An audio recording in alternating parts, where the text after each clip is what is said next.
You're looking at live pictures of the Artemis II rocket at the Kennedy Space Center in Florida, where right now 4 astronauts are preparing to embark on a moon mission for the first time in 50 years. In just over an hour and 20 minutes, the Artemis II crew is expected to begin a journey that will take them around the far side of the moon, farther into space than any human has ever gone. I'm Boris Sanchez, live at Kennedy Space Center, and behind me is the Orion spacecraft perched on top of NASA's SLS rocket. The spacecraft and the astronauts inside it are about to embark on a 10-day journey. They will orbit Earth for a little more than a day before traveling on a figure-8 path, looping around the far side of the moon, then finally plunging back through the Earth's atmosphere, targeting a splashdown in the Pacific Ocean off of California's coast. Just a few hours ago, the 4 astronauts made their way from the Neil Armstrong Operations and Checkout Building to the launch pad. This crew accounts for a series of potential firsts. The first person of color, woman, and Canadian to fly on a lunar mission. On board are Mission Commander Reed Weissman, who spent over 5 months on the International Space Station, Victor Glover, the mission pilot, who flew SpaceX Crew 1 to the International Space Station. Mission Specialist Christina Cook is joining them as well, who set the record for the longest single space flight by a woman. And Mission Specialist Jeremy Hansen, a member of the Canadian Space Agency, on his maiden voyage to space. Right now, crowds are gathering here in Florida, and millions around the world are watching and with anticipation as we count down to liftoff. Let's kick off this coverage right now with our panel. First, let's start with CNN aviation correspondent Pete Muntean. Pete, walk us through where the launch status is right now, because we had indications that there might be a tiny glitch. So much has gone right today. The fueling went well and smooth, a dramatically clean countdown up until this point. And now we're hearing from NASA that there is an issue with the automated flight termination system, essentially a system that makes it so that if the rocket, the Space Launch System, veers off course, that it could self-destruct safely. It's also meant to protect those on the ground, the public and us here at the press mound just next to the vehicle assembly building with Launch Pad 39B off in the distance. It sounds like this is an issue in the Eastern Range, which is part of essentially the larger complex of bases here at Cape Canaveral. That is part of the Space Force base. And it sounds like from NASA they're going to use old shuttle equipment to verify where this problem is and what exactly the problem is. The good news is the countdown has not stopped. Still an hour, 20, and 50 seconds until launch.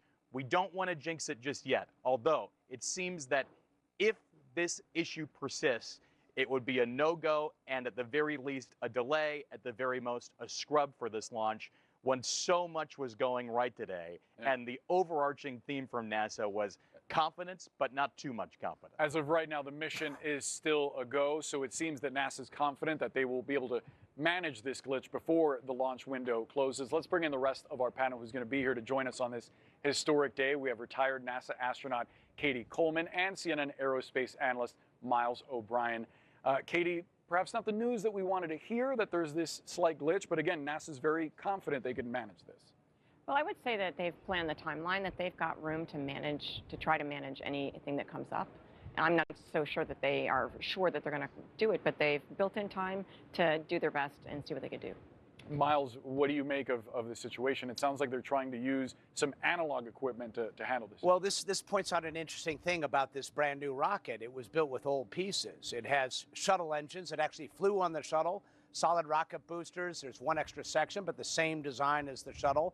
The idea was to build this rocket faster by using parts harvested from previous technology. But what they've discovered along the way is, first of all, it makes things very complicated when you're trying to retrofit something that was designed in the late 70s into a 21st century vehicle.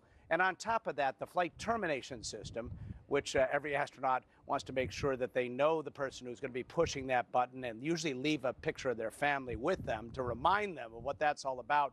The flight termination system goes back to the analog days. And this vehicle, even though it's brand new, is using something from a previous generation. So it points out a bigger theme here, that this rocket is a rocket of the future, but also very much a rocket of the past. I'm glad that Miles, Katie, mentioned The 1970s, because that was really the last era that we saw the United States try to go for deep space exploration this way. Talk to us about the significance of Artemis II, what it means for the broader picture of where the U.S. and NASA eventually want to go. Well, it's where people have wanted to go.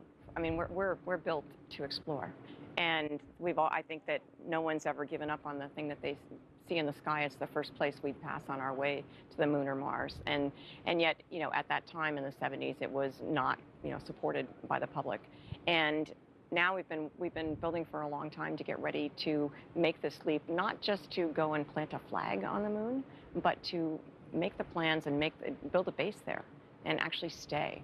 And so I think, I know that I look up in the sky and I see the moon and I think about it differently, knowing that people are going to live there.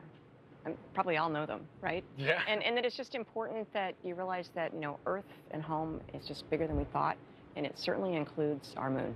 I want to ask you more about that humbling experience of seeing home from all the way out there, but I do want to ask you, Miles, about the point that Katie brings up, the idea that not only are humans eventually going to live on the moon, but the moon is going to become a launch pad for bigger, more ambitious projects. It's an ambitious goal, but we got a long way to go. Sure. There's a lot of things that need to be solved before human beings are going to get down to the surface of Mars and work in a practical manner. All kinds of issues addressing radiation, the amount of equipment we can, as a practical matter, get on the surface of Mars and have enough fuel to return. These are all things, though, that you can work out a lot easier when you're just a few days away on the moon and have still real-time communication. Remember, when you're on Mars, it's about a 35 to 40-minute round trip for conversations. It's very difficult to do a punchline to a joke when you go to Mars. You got to get the timing right. Yeah, it's not good. Comedy's all about Not good. timing, as Yes. Miles well knows. Guys, please stand by for us because we want to go to Randy Kay, because thousands are here on the Florida coast to watch history unfold. Randy has arguably the best view. She's on the viewing platform that is closest to the rocket itself. Randy, how does it look out there? It looks pretty amazing, Boris. I'm just a little bit closer than you are. If you look here over my left shoulder, there is the rocket and the Orion capsule, and we are indeed about as close as you can get and still watch this liftoff safely when it hopefully happens around 6:24. This is the ultimate watch party. NASA advertises this as a party in the heat zone. That's how close we are. We're going to feel the heat. We're going to feel the rumble. Just check out the crowd here. They've been here for hours just waiting for this launch to happen. And I did get a chance to speak with some of the VIPs in the crowd. I spoke with Joy Odom, who is actually pilot Victor Glover's mother-in-law, and she told me that she is prayerful, hopeful, and encouraged. She said when she saw him today, he appeared to her calm and confident and very, very focused. I also spoke with a good friend of Victor Glover's, family friend. She told me that she has mixed emotions as she sat here in the bleachers. She's afraid, excited, and she asked him before this, she said to him, what is the best moment that you're looking forward to? He said splashdown, in fact. And then I also met a few Canadians who traveled all the way here to watch Jeremy Hansen lift off, the Canadian that is taking part in the NASA lunar mission. They are really excited, but also a little bit nervous. And then I did speak to Major Sellers. He is Victor Glover's friend since the 9th grade. Victor Glover is the godfather for his children. He married him at his wedding. He was the best man at the wedding. And he said that he is very, very excited. He said that it's a mix of pride and fear, but he's very excited to be here, and he said Victor wouldn't let anything happen. So a lot of mixed feelings here, but certainly a lot of excitement as we wait for launch here in the heat zone. Boris? So much excitement. Randy Kay, thank you so much. It's not just the launch that is historic. As we mentioned a moment ago, the crew is history-making as well. Pete Muntean is with us to walk us through the astronauts on this mission. A lot of talent aboard, Pete. So much talent on board, and the thing I would underscore here is that it seems that because this is essentially the most advanced test flight we have ever seen, there's some good piloting ability here from Reed Wiseman and Victor Glover. They are the commander and pilot. Christina Cook, the mission specialist, and then Jeremy Hansen, also mission specialist from Canada. It is a very international crew, and this makes up our crew that will also... Pete, I'm so sorry to interrupt. Go ahead. But it's with great news. So we just heard from our team that the range issue has been fixed. So now the mission is a go, and we are about an hour and 13-ish minutes from the launch window opening and watching history unfold before us. Pete, the range issue's fixed. So great to hear. Tell us more about the crew. Well, and then I would underscore today just how much has gone right today. Yes. And I have my model out because I just want to talk about the fueling that was really the sort of skeleton Lingering key issue in all of this. Hydrogen, liquid oxygen in 4 different tanks. 2 for liquid hydrogen, 2 for liquid oxygen.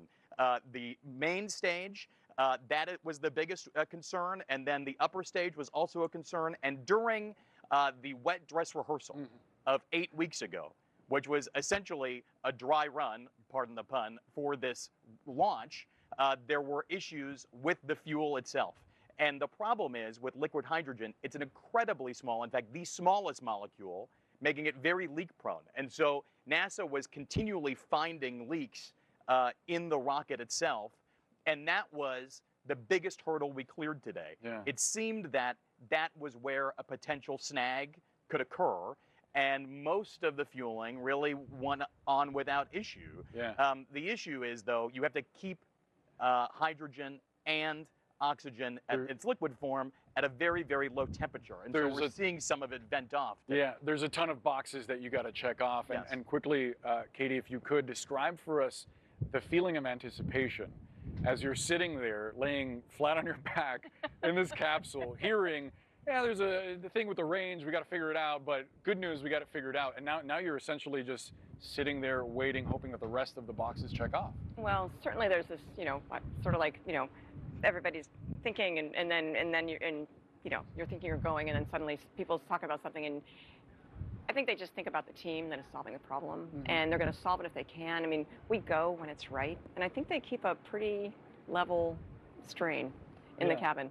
But I'm betting they're really excited right now. I know you have some personal experience with some unexpected events happening soon after liftoff. You were telling me earlier that you had a challenge at one point. You had to decide whether a mission had to be aborted, and you had to have effectively an emergency landing.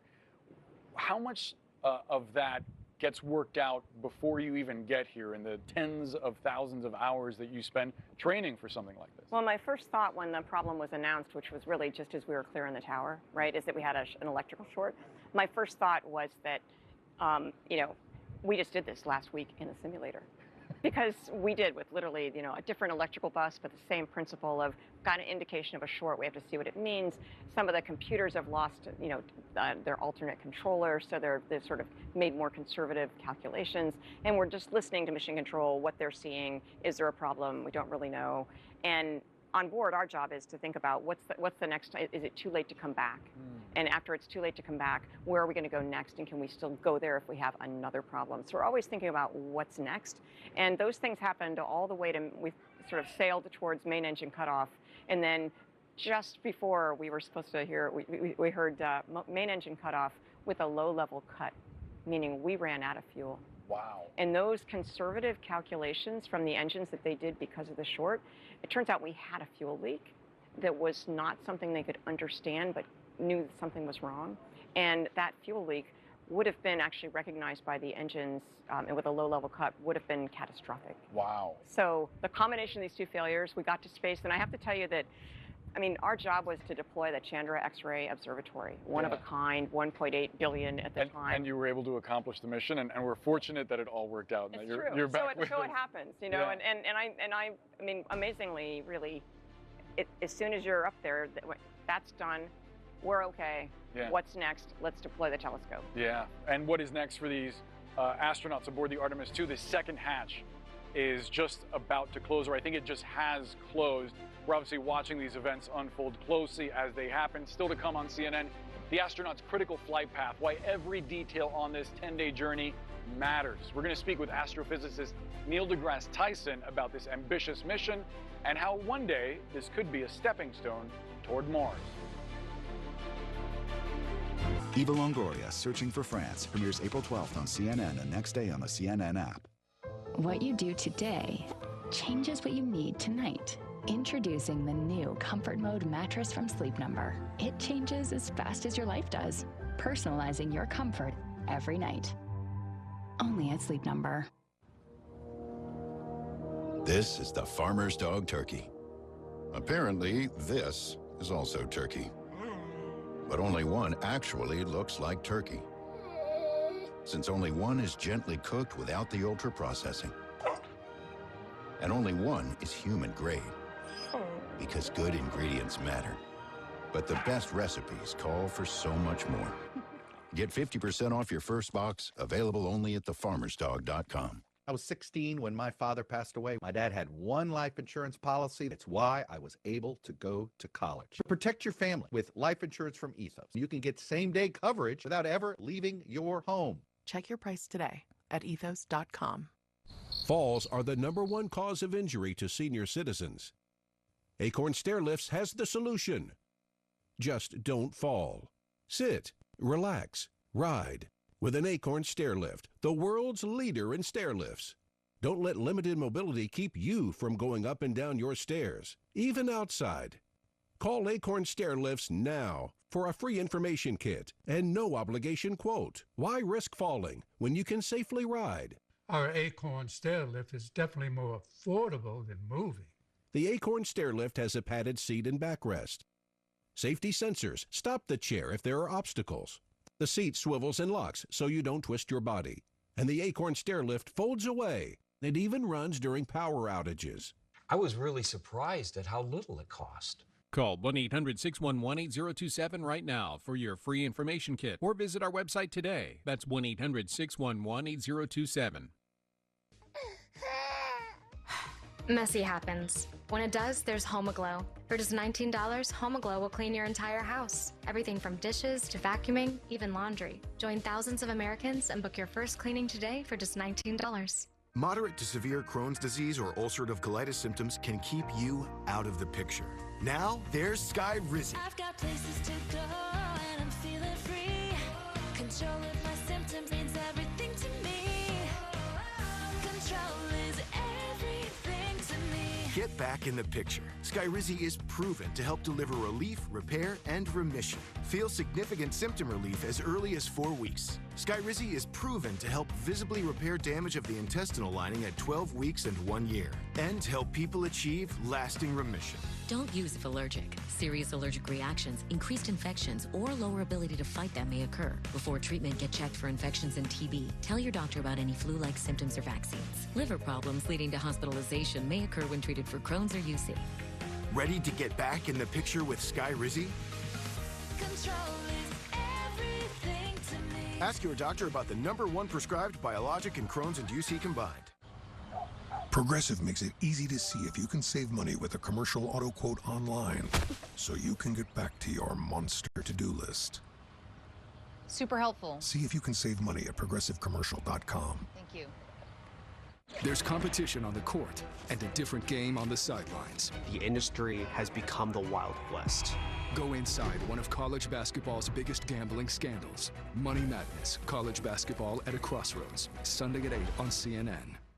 Closed captioning brought to you by Mesobook.com. If you or a loved one have mesothelioma, we'll send you a free book to answer questions you may have. Call now and we'll come to you. 800-821-4000. We're back with CNN special coverage of NASA's historic and risky journey around the moon. We are just over 1 hour from launch as we look at live pictures from NASA's Kennedy Space Center here on the Space Coast. There it is, Artemis II, this massive space shuttle, space launch system, I should say, that is about the size of the Statue of Liberty and has 8 million pounds of thrust. Moments ago, NASA closed the spacecraft's hatch, and you can see that as of right now, everything is a go. Well, let's talk about it with astrophysicist Neil deGrasse Tyson. Sir, thanks so much for being with us. What is your reaction to seeing this enormous vessel on the launch pad just about ready to go? Well, first, last I measured, I think it's way bigger than the Statue of Liberty. So just put that in context. And I'm impressed. Finally, we're going back to the moon. By the time we get to the moon, they'll say, "Where you been?" I'm thinking anybody on the moon would be asking us that. We all know, it's been 50 years since anyone has been back to the moon. We're mimicking Apollo 8 in this journey. Apollo 8 went to the moon in December 1968, did not land, so fewer people remember that mission for that reason, but it did a figure 8 around the moon and came back. Apollo 8 orbited. This one will just do a figure 8 and come back. But the point is, no one has been that far away from Earth, not only in the 50 years since Apollo 17, but because it's this huge looping figure 8, these astronauts will be farther from Earth than any human being has ever been before. That's kind of an interesting fact about this. One of many. Can you walk us through the physics involved here? There's going to be a massive fuel expenditure to get off the ground. And on the way, the spacecraft is actually going to be relying on the moon's gravity to get it back, sort of like a slingshot similar to what we saw with Apollo 13, though that was unintentional. Yeah, so of course you have to get off of Earth, and you remember what your grandma said, whatever goes up must come down. That's actually not true. There's a speed above which, if you left Earth at that speed, you'll never come back, and that's the escape velocity. So when Artemis II goes into Earth orbit, apparently it'll spend a day in Earth orbit. Why not? If you're going to check out the systems, the life support and rockets and everything else. When it's time to leave Earth, it will go into a translunar injection, which will take its orbital speed, add speed to it, which will take it away from Earth en route to the moon. So it'll be nearly the escape velocity. It just needs enough speed to get into the orbital influence, into the gravitational influence of the moon, so that it will then fall towards the moon. And so people think that when you're in space, you're always burning rockets. No, in a sort of free transfer, you get enough speed to start your journey that gets you to the crossover point. And in the crossover point, then the moon's gravity takes you in. But in this particular case, they want to go around the moon just once, and that'll take some, you've got to know what you're doing there. And the computers do, we presume. and it comes right on back to Earth for a splashdown in the Pacific. So we've done this before, and we just want to remind ourselves that we still know how to do it again. And it's also a good way to set the table for future exploration. We were just speaking a moment ago here with the panel about how the next step is essentially a lunar colony, and then creating a launch pad there that would potentially get us to Mars. Yeah, so there are a lot of sort of nested layers here. So, for example, if we remember the Apollo era, every mission was an increment on the previous mission. It was for safety reasons, for familiarizing ourselves with something we've never done before. You don't want to just jump out there and miss intermediate steps where you could have learned something, or where smaller errors can be corrected and not be catastrophic. So that's the first point. Second, it's not always the best thing to use the moon as a launch pad to go somewhere else, only because we take advantage of the fact that Earth has an atmosphere, Mars has an atmosphere. That's good when you want to slow down, all right? Otherwise, you need fuel to slow down. And so to go to an airless environment, it's not always the best place to call base if you're going to go places and then return. But if you're going to go to the moon and stay, then fine. And what's great about the moon, it's only 3 days away. You can have a whole trip within a news cycle and nobody forgets about you.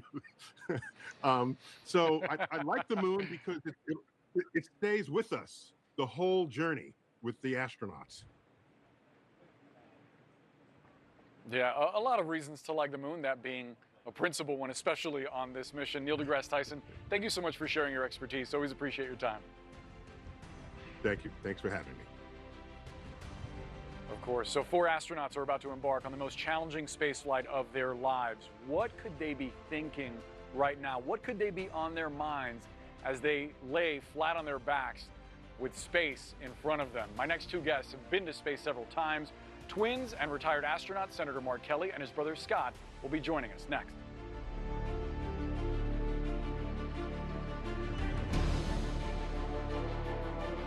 Kara Swisher wants to live forever. April 11th on CNN and next day on the CNN app. Oh, hi. Work here. I know I've been a little unreasonable. Okay, a lot unreasonable. Ugh, I'm so clingy. But I got some help from UKG, and I'm like AI smart now. I'm ready to think about our future. Try new things together. I'll even be more flexible with your time. Look at us. It just feels right. Nobody does insurance like the Zebra. I just found the perfect policy at the best price for you. We monitor your insurance and inform you of savings the moment we find it, so you never have to second guess your policy or your price. Find out how much you can save today. The UPS store is more than just a shipping store. We're the pack it, ship it, guarantee it store. We know running a small business takes a lot of grit, so we're the We've Got Your Back store. Because when you trust us to pack it and ship it, we guarantee it, so it'll get into the hands of your customers safely. Which is why we're the Stand By Our Work Guaranteed store. This Easter season, get 20% off packing at the UPS store. Total Beats, America's best-selling Beats brand, is available at Walmart. Total Beats blood pressure support soft chews contain a key ingredient clinically shown to deliver 2 times better blood pressure support. Take control of your health. Head to Walmart and get Total Beats blood pressure support soft chews today. I'm on row. I lost 75 pounds on row. I cried when I could finally run a mile. Now I'm running farther every day. FDA-approved GLP-1s for the cost of my monthly copay, thanks to Ro's free insurance check. Losing the weight is just the start. I'm Hannah Nylander Asplin, and this is me on Ro. We've all had pillow talk, but what if pillows talked? Tonight, we peek between the sheets. It started off normal, then everything went sideways.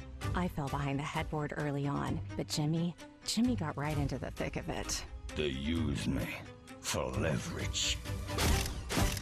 Turns out, it's not the thread count, it's how you use it.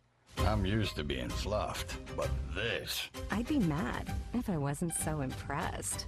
My car insurance bill doubled? You should try Insurify. In just a few clicks, you can compare rates from dozens of insurance companies. And you could... I just got the same coverage for half the price. Hey, that's what I was gonna say. Go to Insurify.com and save up to $1,000 a year on your car insurance.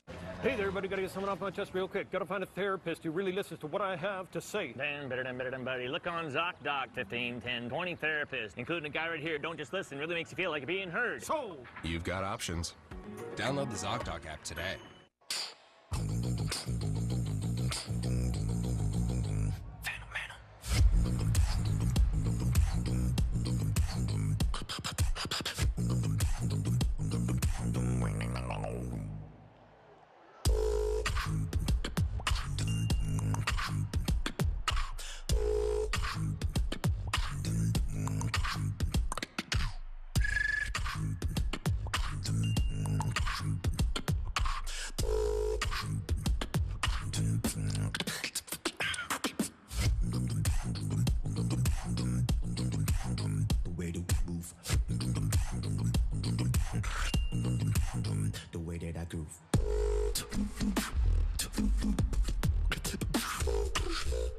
Try Spectrum Mobile free for a full year at spectrum.com/Samsung and get $700 off the new Samsung Galaxy S26 Ultra plus trade-in value. Tokyo Series is a way to showcase what baseball means to Japan. We get to honor our teammates by coming to their home country. All of Japan will say they were at this game.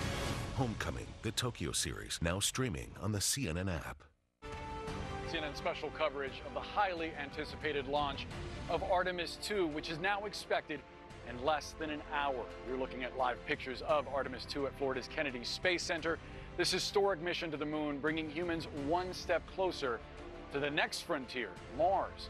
We're joined now by two space experts. Don't adjust your screens. They're twin brothers and both retired astronauts, Senator Mark Kelly of Arizona and Scott Kelly.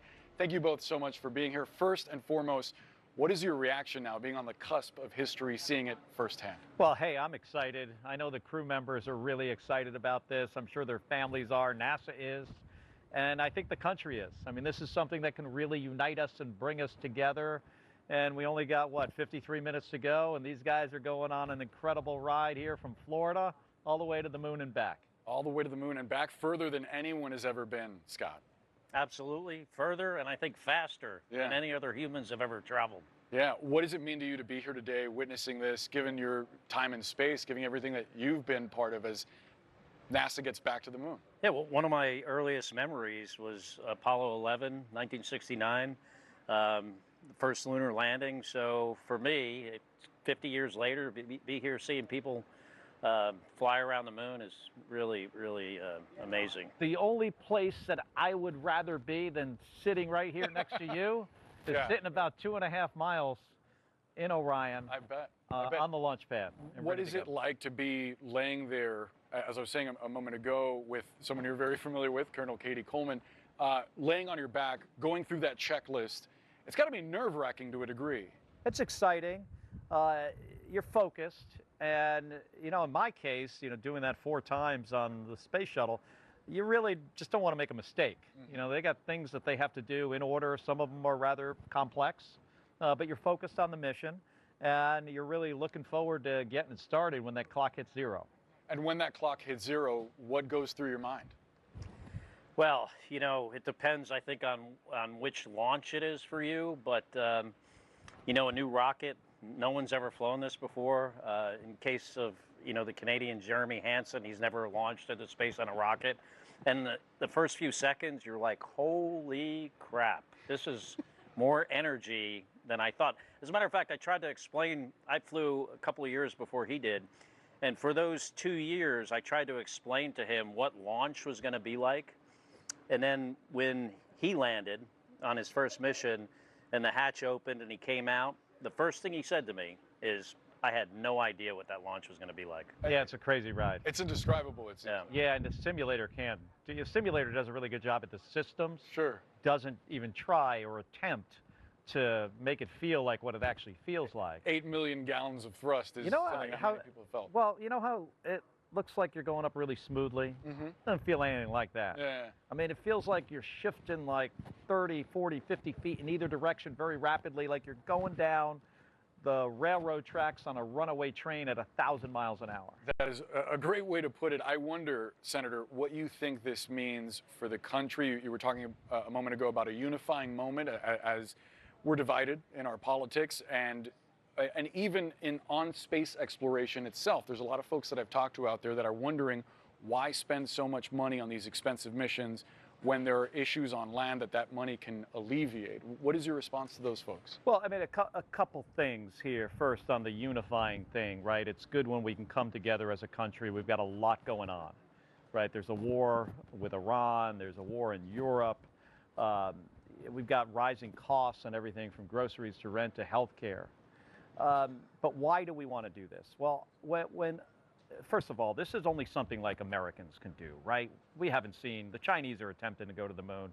They can't easily do missions like this. Senator, I'm so sorry to interrupt, but I've just heard from one of our producers, and I want them to repeat it one more time to make sure I get this precisely right. There is a problem, a new problem, a temperature reading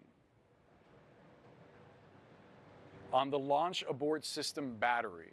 For someone who has no idea what that means, can you put that in context for us? Well, it's likely, you know, the abort system that allows the Orion capsule to be pulled off the top of the rocket. If things start to go wrong, that system, obviously, if there's a battery issue, has a battery in it, and maybe it's not sensing the correct voltage or that the battery's, fully charged. We'll see if it's something that they can fix. They might be able to fix it here in the next hour or 2. Yeah. Right? The launch is supposed to be in 49 minutes, but they have a 2-hour window after that. Yeah. So we'll see. These things often happen, and sometimes NASA can fix it there. Sometimes it might take a day or 2. For big problems, you sometimes have to roll back to the vehicle assembly building. Right. Hopefully that's not the case. Yeah, they had a previous glitch with one of the systems that was addressed, and so hopefully we'll see this get resolved within the next 50 minutes or so. As you mentioned, the window is quite wide, so we may still see a launch tonight, and it seems NASA is confident that we will. Had you ever been part of a mission, Scott, where you weren't sure if takeoff was going to happen or not, and you had some of these issues, whether helium leaks or now this reading on the Orion capsule? I've flown twice on the space shuttle, and in both those launches, I think in every launch of the space shuttle, there's always a possibility that you're going to scrub. It happened often. My 2 flights on the Soyuz, the Russian Soyuz, it was a little bit different because they never scrub and a launch in any kind of weather. So there was always a little bit more of a feeling that you're actually going to launch on the day you launch. But they just had different rules, different systems, different requirements. But in this case, brand new rocket, first time, people on it, they may scrub, and we'll launch when we're ready. Yeah. Senator, I wanted to get back to the point you were making a moment ago about unity being fostered, inspiration, ambition being fostered by watching something that is remarkable, an achievement that is truly sublime because it takes so much effort and work. And I imagine that there's an added level of presence and I guess hope for mankind when you're out in space, seeing the planet, seeing home from far away. Talk to us about that sensation. When you see this big round ball, let me remind folks, round. Got to make sure they understand. Yeah, it's round. For any of you deniers out there, it is round. Just floating there in the blackness of space, you get this strong and deep sense about how we're all in this together. You don't see political borders, right? When you're looking at the Earth from day, at night you see some, but it makes it seem like we're all in this thing called humanity together. And we're not on an island in our solar system, and there's no other place to go. Yeah, sharing this pale blue dot. That's Senator right. Mark Kelly, Scott Kelly, thank you both for sharing your time and perspective. Appreciate you so much. Appreciate it. Thank you. Always a pleasure. Yeah. Thanks. Thanks so much, sir. Coming up, crowds around the country and the world are waiting in anticipation of the launch of Artemis II. Plus, we've got an up-close look at what happens when the Orion spacecraft carrying the astronauts separates from the rocket itself. Stay with CNN.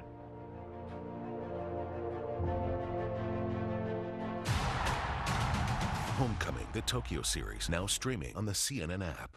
That's rough. But hey, with SafeLight, you can get that fixed any way you want. Anywhere I want.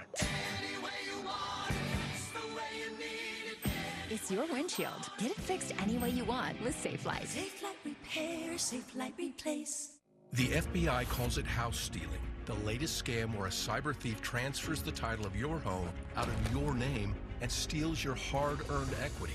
It's roughly 60 to 90 days for that person to even figure out that they're the victim of this crime. You start getting foreclosure notices, and you realize you've got 4 mortgages on your house that you didn't even know existed.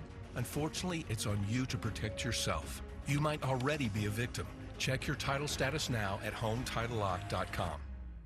Force Factor Hair Growth Accelerator promotes thicker, fuller, healthier hair in just 3 weeks. Hair Growth Accelerator contains a clinically studied key ingredient that quickly accelerates hair growth and reduces fine lines and wrinkles. Search Amazon now for Force Factor Hair Growth Accelerator. The key to a happy marriage? Hiring regular housekeepers. With HomeGlow, you can book your first clean for just $19. Book trusted local cleaners online in minutes. No bickering, it's just clean. So book your first clean for $19 today. My name is Rob. My dad died unexpectedly when I was 16. His life insurance allowed us to stay in our house and keep our family business running. With Ethos, you can get a quote in seconds, apply in minutes, and get same-day coverage. Check your price today at ethos.com. Why go on Roe? Because 1 in 4 guys experience ED. Guys, connect with a provider to find treatment that could be right for you, like fast-acting dissolvables or daily gummies. If 1 in 4 guys deal with ED, then 1 in 4 guys should go on Roe. Did you hear about SHIELD, that test for colon cancer? No, what? It's just a blood test. No. Exactly. So I don't have to spend time doing all that other stuff? Nope. No. Bring it back. Nope. SHIELD is for people 45 plus at average risk, not high risk for colon cancer. Ask your doctor about FDA-approved SHIELD from the company trusted in blood tests for cancer for over a decade. When we started Warby Parker, we just sold glasses, and only online. But people liked them. A lot. So we offered more things, like sunglasses and contacts. And then we thought, what if we sold eyewear online and in stores? So we did that. And now we have stores in neighborhoods all over. There you can chat with friendly opticians and get eye exams from top-notch doctors. Now, no matter where you go, we've got your eyes covered. Taxes was feeling unwelcome. Now Taxes is an open door to new TurboTax stores. Meet our experts. They do your taxes, so you can walk out with confidence. Intuit TurboTax. Don't wait. File by 4/15. Hey Orlando, it's game time at Greenway Kia, and you could score 0% APR on select new Kias with no payments till spring. Lower your payments even if your credit isn't perfect. Don't sit this out. Pre-qualify now at greenwaykias.com.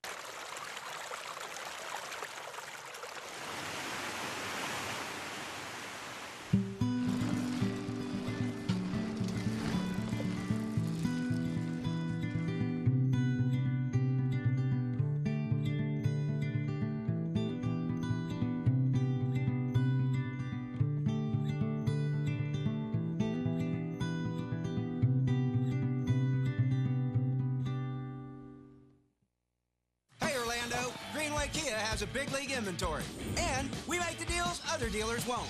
Make your trade the #1 seed, and get up to $10,000 over Kelley Blue Book fair market value. I'm Joe Rossi, and I want to see you in a Greenway Kia. Do you want to live forever? The Longevity Industrial Complex wants you to believe you can. Is it science or snake oil? That's what I'm going to find out. Kara Swisher wants to live forever. April 11th on CNN. We're back live from Florida's Kennedy Space Center on the most ambitious mission that NASA has launched in more than half a century. Moments ago, NASA tracking a new problem. They're getting some unfavorable temperature readings on one of the 2 batteries on the launch abort system. As of now, the clock is still counting down nearly 40 minutes to liftoff. Let's bring back in our panel to discuss. We've got retired NASA astronaut Katie Coleman, CNN aerospace analyst Miles O'Brien, and CNN aviation correspondent Pete Muntean. Katie, I wonder what you make of this new tiny issue to resolve. Well, it's not tiny if it stops the launch. Right, right. So, I mean, they got to look at, is this a real temperature? Is there a real temperature problem? And if so, is it significant? And what are the limits? It could be a sensor. Maybe they got ways to look at that and just understand what the data is really telling them and whether they have a way around it.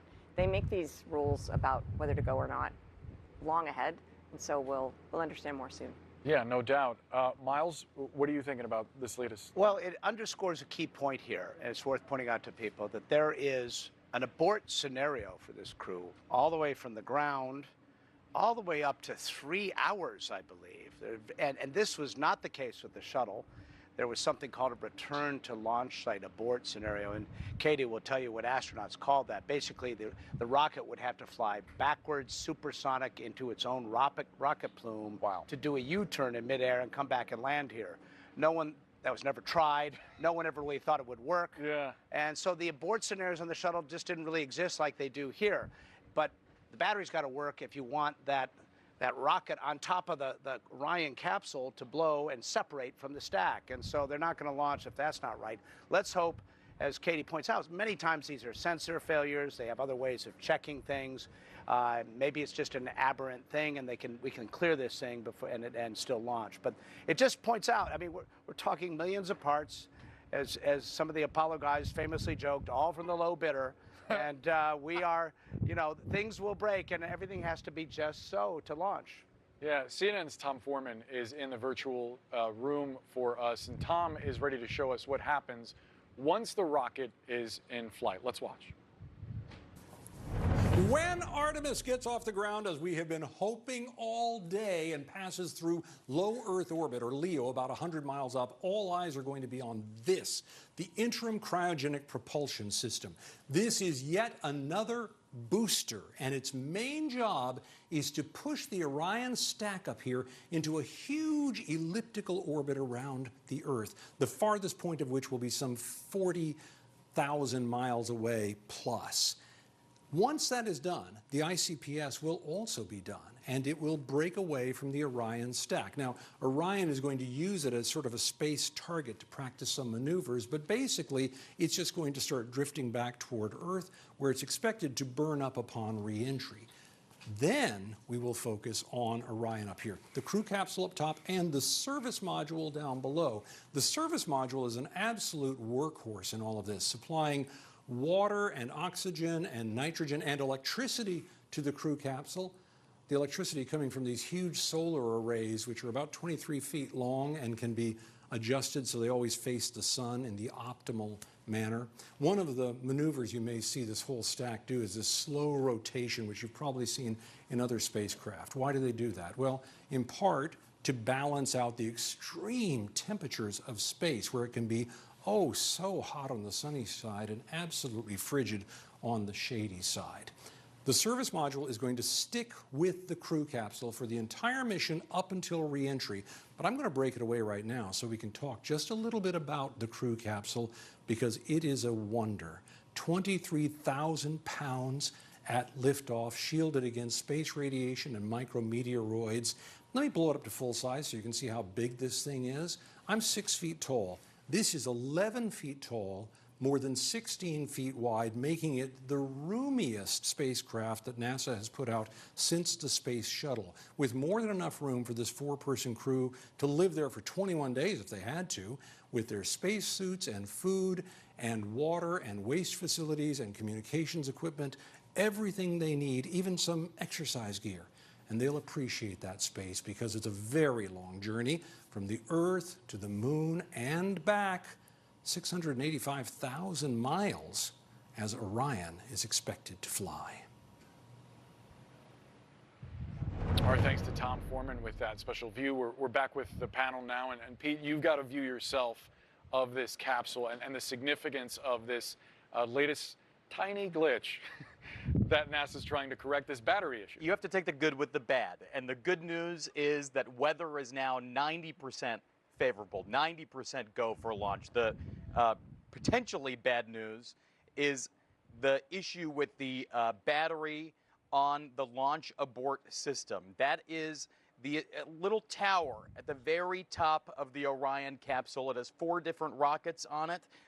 The battery there is a 120-volt battery. That is where they're having issues with a temperature sensor there. Unsure if it's an errant reading, unsure if it's an accurate reading. 120 volts, we're talking about 10 times the power of your car battery, usually about 12 volts. This is so critical for the launch abort system because it essentially enables the astronauts to go up and away from the rocket if there's a problem, on the pad, low to the ground. This is key. And so if they are unable to figure out what the issue is here, this could be a big wrench in the system, to pardon the pun, but it is not necessarily a no-go yet. You can see that the launch clock is still counting down, 35 minutes, 35 seconds. If this occurs in the terminal count, a lot closer to launch time, around 10 minutes out, then we could see a bit of an issue.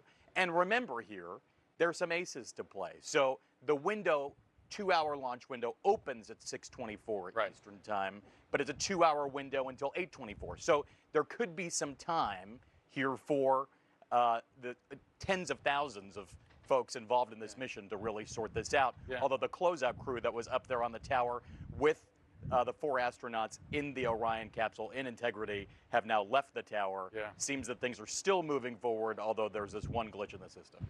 Katie, just out of curiosity, do you happen to carry a 120-volt battery in the jacket that you're wearing now by chance? We may need a spare. We may need a hookup. We know someone who needs one. Smaller and smaller. I didn't know. I brought a little bit of everything. I brought the phone.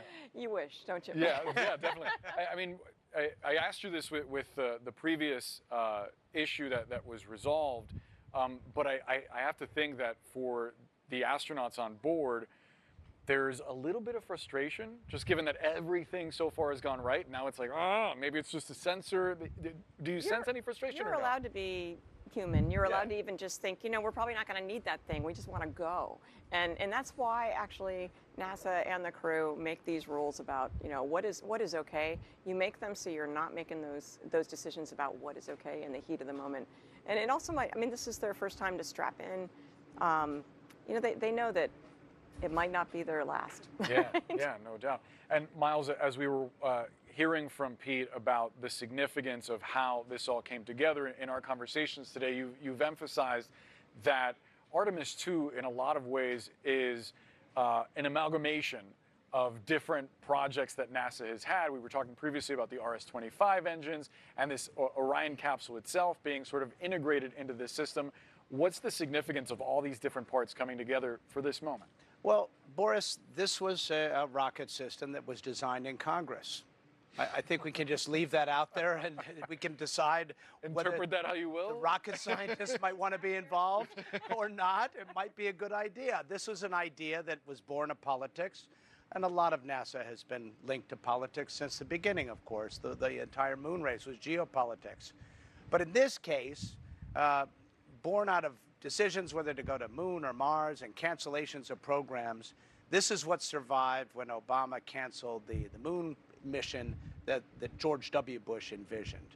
And politicians held on to these pieces, quite literally, of the system and the jobs that go along with them in their districts. And as a result, this rocket was designed a little bit like a horse by committee will get you a camel, right? And I think that's a little bit where we are on this. It'll be interesting to see if as they get a little more of a tempo and cadence up, if they can sort of figure this machine out in its vagaries. Obviously, the shuttle, they figured it out over time, but it's still, we would almost assume there'd be a scrub when Katie and the crew would go in. It was almost an astonishing day when they get in the first time and go. And I suspect they would certainly not be astonished up there if this was just a really glorified dress rehearsal today. Well, because spaceflight is hard. It is. And a lot of things have to go right. And so they won't, I think Miles was referring to the shuttle, right? A shuttle launch, that it wouldn't be surprising to have a scrub, maybe for weather, but maybe mechanical. Right. I've had both. Yeah. Let's go to CNN's Ed Lavandera, who is at a watch party inside NASA's Johnson Space Center in Houston, Texas. Ed, I imagine the mood there, a half hour or so until the liftoff window opens, quite festive. Yeah, if you can't be in Kennedy Space Center, this might be the next best ticket. This is right next door to Johnson Space Center, kind of educational building where they have a space. And there is a party going on here behind me, and the mood is electric.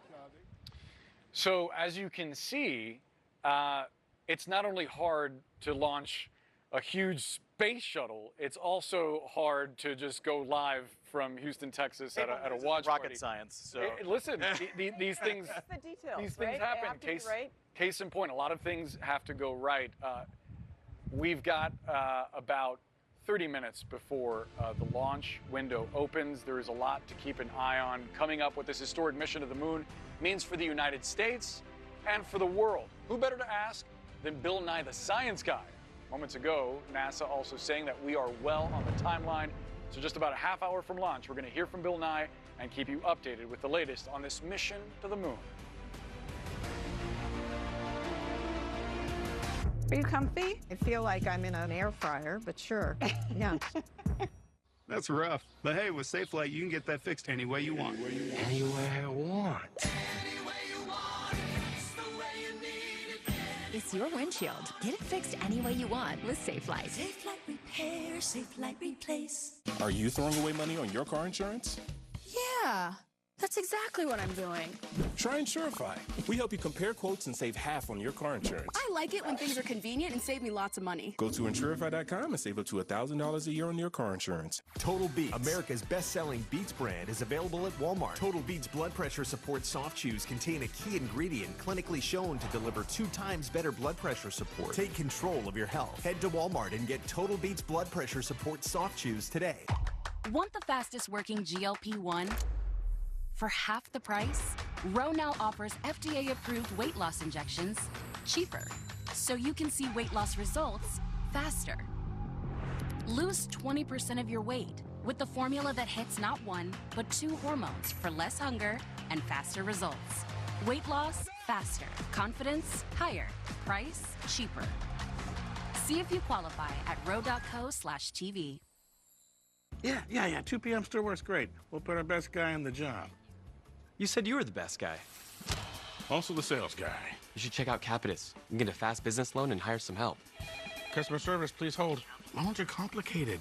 Not with Capitus. It's easy to apply and there are no hidden fees. I got this. Stop waiting, start growing. Get the funding you need at Capitus.com. You should probably call HR. You're looking at HR. Body and mind. When one shows up without the other, the moment stalls. Blue Chew Gold was designed to prevent that. Sildenafil keeps things moving. Tadalafil keeps things going. Apomorphine turns interest into action. Oxytocin deepens connection. Nothing left out, nothing left to chance. Just gold doing what it was built to do. Blue Chew Gold. #1 for a reason. So many in-network doctors on ZocDoc. Mom, we need you to focus. We need snacks. Oh, Dr. Giselle is comforting and didn't rush me. And he can see me today. Booked. We're losing. You've got options. Download the ZocDoc app today. All right, so that's 1 pair of prescription glasses. Yep. Plus anti-reflective lens coating. Oh. Scratch-resistant coating. Did I choose? UV protection. And that's included in the... $95. Oh. Welcome to Warby Parker. Meet Andrew from the Zebra. Andrew stays up all night watching the Zebra find people's savings. The Zebra monitors your insurance and informs you of savings the moment we find it. Nobody does insurance like the Zebra. I owed a lot of money to the IRS, almost $15,000. I tried to make payments. I was just overwhelmed at what to do. They're coming to put a lien and a hold on all my income, property I had, my home, my car. When Optima Tax got involved, the calls would stop, the threats would stop. It was easy like 1, 2, 3. It was just easy. I owed $15,000. I only had to pay $3,500, and now my debt is clean. I don't owe anything. If you have a tax problem, you need to call Optima Tax now. So don't wait. Today you have options. Tomorrow you might not. Optima's tax professionals are standing by, ready to help you now. For a free consultation, call 800-908-8996. 800-908-8996. That's 800-908-8996. Optima Tax Relief. The Whole Story with Anderson Cooper. This week, Apple turns 50. Bill Weir looks at life before and after. Is society longing for simpler times? Yeah, I'm on the dumb phone. The Whole Story with Anderson Cooper. Saturday at 10 on CNN.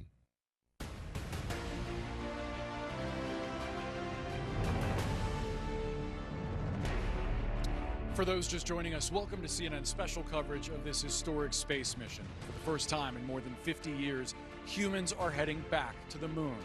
I'm Boris Sanchez coming to you live from Kennedy Space Center in Florida.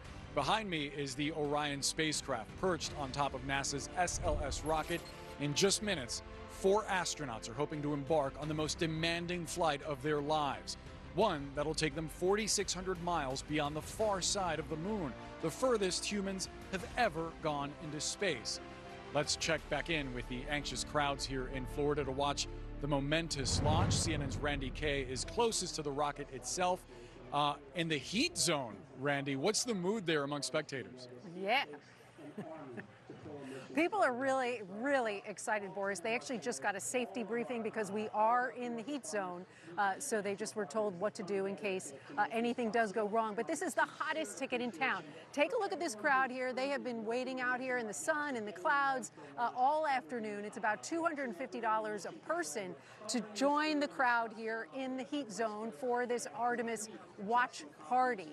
Now, they have been going with ebbs and flows all afternoon as well, as there are those little tiny disappointments, those little tiny glitches that you've been talking about. You hear the oohs and the ahs and then the cheers from the crowd as each little glitch gets fixed. So we hope that this latest glitch gets fixed as well. There are a lot of VIPs here. I talked a little bit to some of them. I want to take you out here so you can see the rocket, how close we are to it in the heat zone. But I talked to some of these VIPs. One of them was Victor Glover's mother-in-law. He's the pilot. She told me that she is prayerful, hopeful, and encouraged. She said when she saw him today at the walkout, he looked calm, confident, and focused. I also talked to his best friend since the 9th grade. He is the godfather of his children. Victor Glover was the best man at his wedding. His name is Major Sellers, and he said that he has a mix of pride and fear, but both of those are cranked to 11, as he put it. But he said he knows Victor Glover and nothing will go wrong. And I can tell you that in some of these press conferences, as we've been waiting for launch day, Victor Glover said when they are strapped in, he says that it's both a terrifying and a terrific feeling. And people here feel the energy of that. They are filled with pride, filled with excitement, but also a little bit fearful. But they are not letting that get in the way of all the fun that they're having here at the watch party. Boris? And in about 23 minutes, we are all going to feel the physical energy of this launch. It sounds like the issue that we've been concerned about is in the process of getting resolved. Randy Kay, thank you so much. We have great news. We're learning from NASA that the battery issue is believed to be an instrumentation issue that will not apparently affect today's launch. So it seems that all systems are go, and we are going to witness history in less than 23 minutes. Joining us now to remind us just how much science rules is everyone's favorite science guy, Bill Nye, also the chief ambassador for the Planetary Society. Bill, always great to be with you. I have to ask you about the design on your bow tie because it carries special significance. You've talked about what it was like to watch the Apollo 11 missions, Apollo 11 mission, I should say, and the Apollo missions generally as a kid, and how it cut through chaos at a time when the nation was divided and it brought people together. I imagine you're hoping that today's mission will have a similar effect. Yes, absolutely. So I was on my knees watching black and white television. The bow tie, Boris, has the replicas of the footprint of Neil Armstrong when he first walked on the moon. It's a famous, famous image. People around the world are very familiar with it, that boot print with the horizontal, or how to say, lateral striations. And so not that these people are going to walk on the moon, but they're going to go farther and deeper into space than anyone ever, any human ever has. It's really an extraordinary thing. And this is a flight test, and it's only the second flight of this rocket. But everybody, because the technology is so mature, everybody's pretty confident it's going to work fine. Yeah, we are excited to watch it. You've described this as being the most exciting time in space exploration since the Apollo era. Help us understand why. So, everybody, that is a great question. So, first of all, the cadence of launches, the number of launches happening every year is higher than it's ever been. Hundreds of launches every year, not just from the United States, not just from the commercial companies involved, but all over the world. Furthermore, the discoveries that are being made out in space on the surface of Mars with these space-borne telescopes where we're getting images, we're just learning about the motion of galaxies and planetary nebula on account of the influence of what we're currently calling dark matter. These discoveries are changing the world. However, you talk to anybody, and they know the phrase Big Bang. They know the phrase black hole, because astronomy and exploration of space is such a fabric, is so much of a fabric, part of the fabric of our society.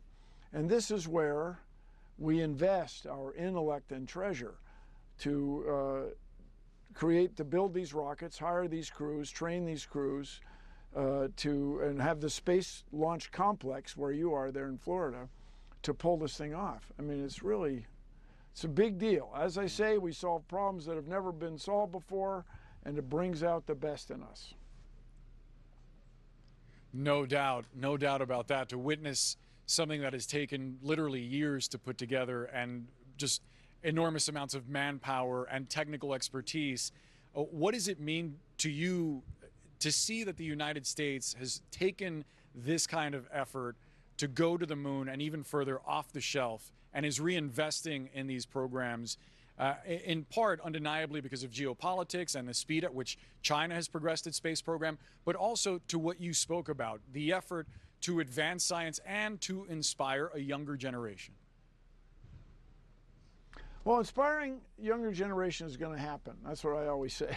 If you're exploring space, that's going to happen. But we want to make discoveries. And I just recall, you know, I'm the head of the, or ambassador now of the Planetary Society, and we faced a crisis. I don't know how far you got into this, where the NASA budget, science budget, was going to be cut in half. The overall budget was going to be cut by 20%, which is enormous. You couldn't be flying a rocket like this with those kind of cuts. So we pushed back the Planetary Society, 42,000 people around the world, and literally millions of people in what we call our community, people who check out our website, planetary.org, and so on. But there are a couple mysteries associated with the moon that have, let's call them science mysteries, that we want to understand, resolve. Why is there water ice on the moon? You would think, if you think about it at all, you would expect water in the vacuum of space, whether it's ice or anything else, would evaporate. Of course, there's no sound. It would just evaporate. In space, no one's really sure why that is.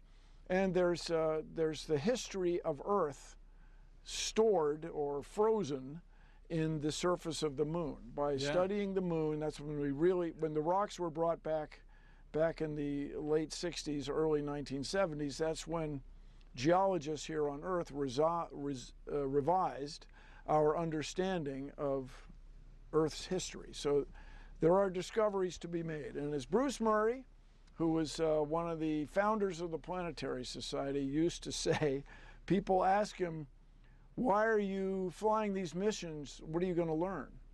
We don't know what we're going to learn. That's why we're flying these missions.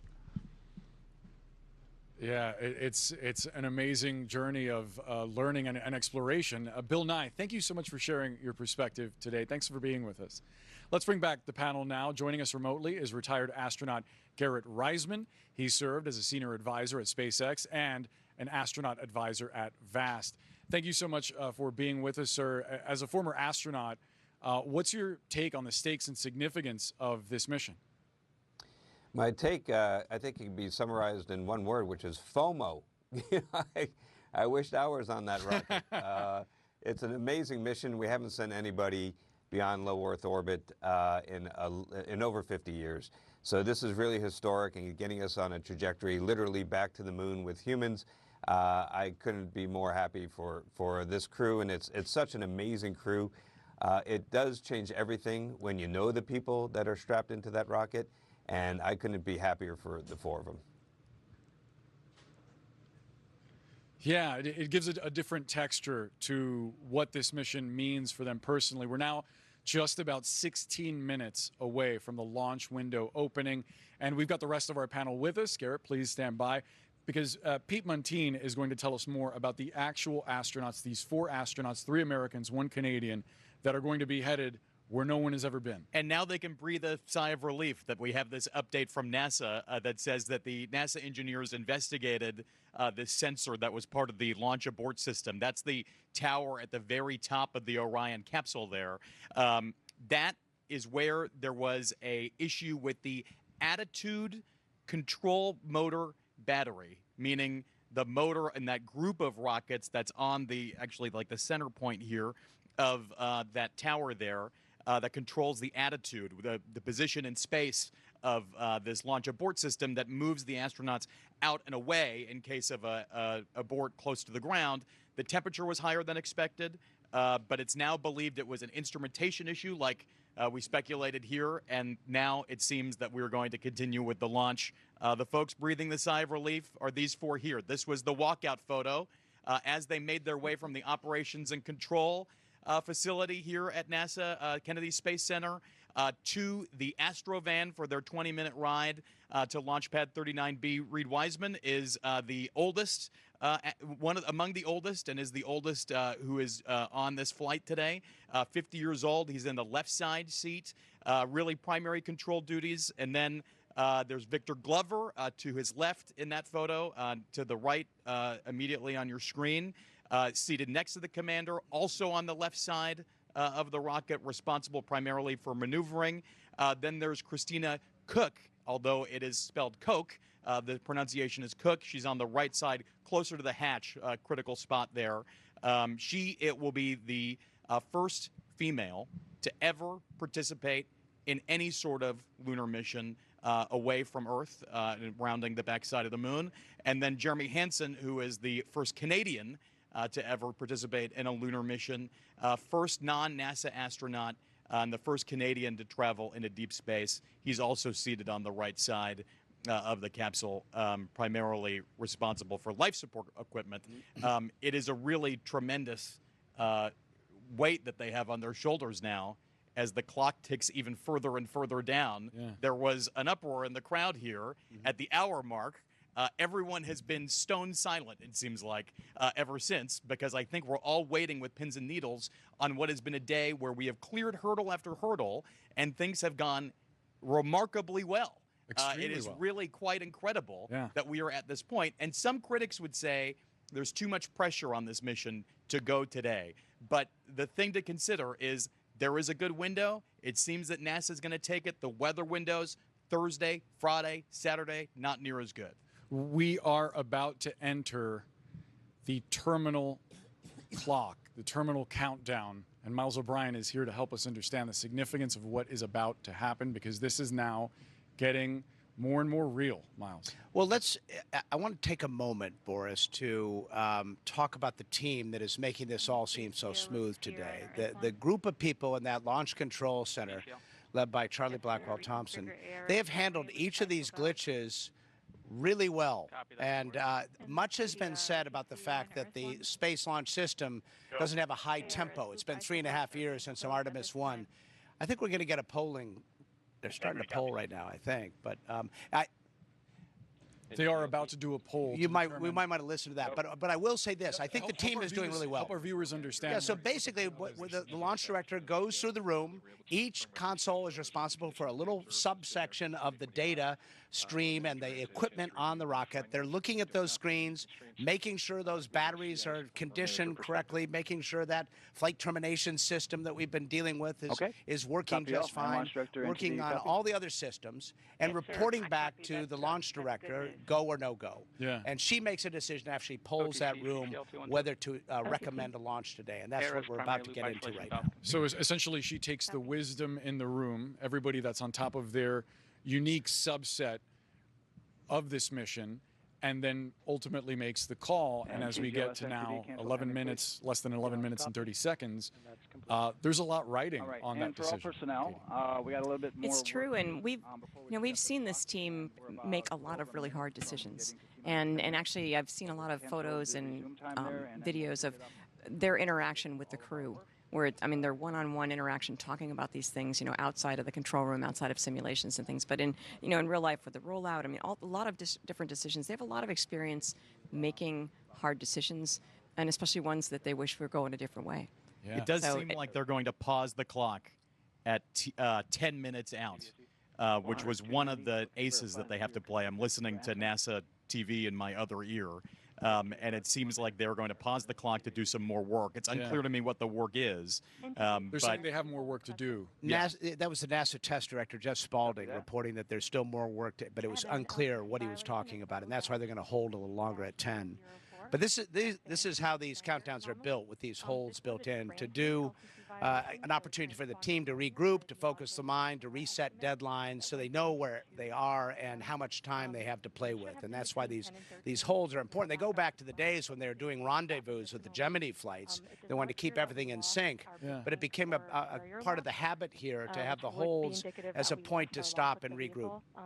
Let's go back to Garrett Reisman, who's watching alongside us. Garrett, your reaction to hearing that there's now been a hold put on the launch.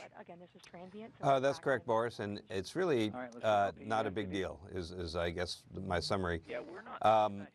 We have plenty of time. It's about a 2-hour launch window, so there's no need to rush. If the launch control center and the launch director feel like there's anything that's not completely ready to go, They have the opportunity to take a pause, to take a timeout, and then resume once the team is ready to go. So this is standard, as Miles just said, this is kind of standard practice and is nothing really unusual at all.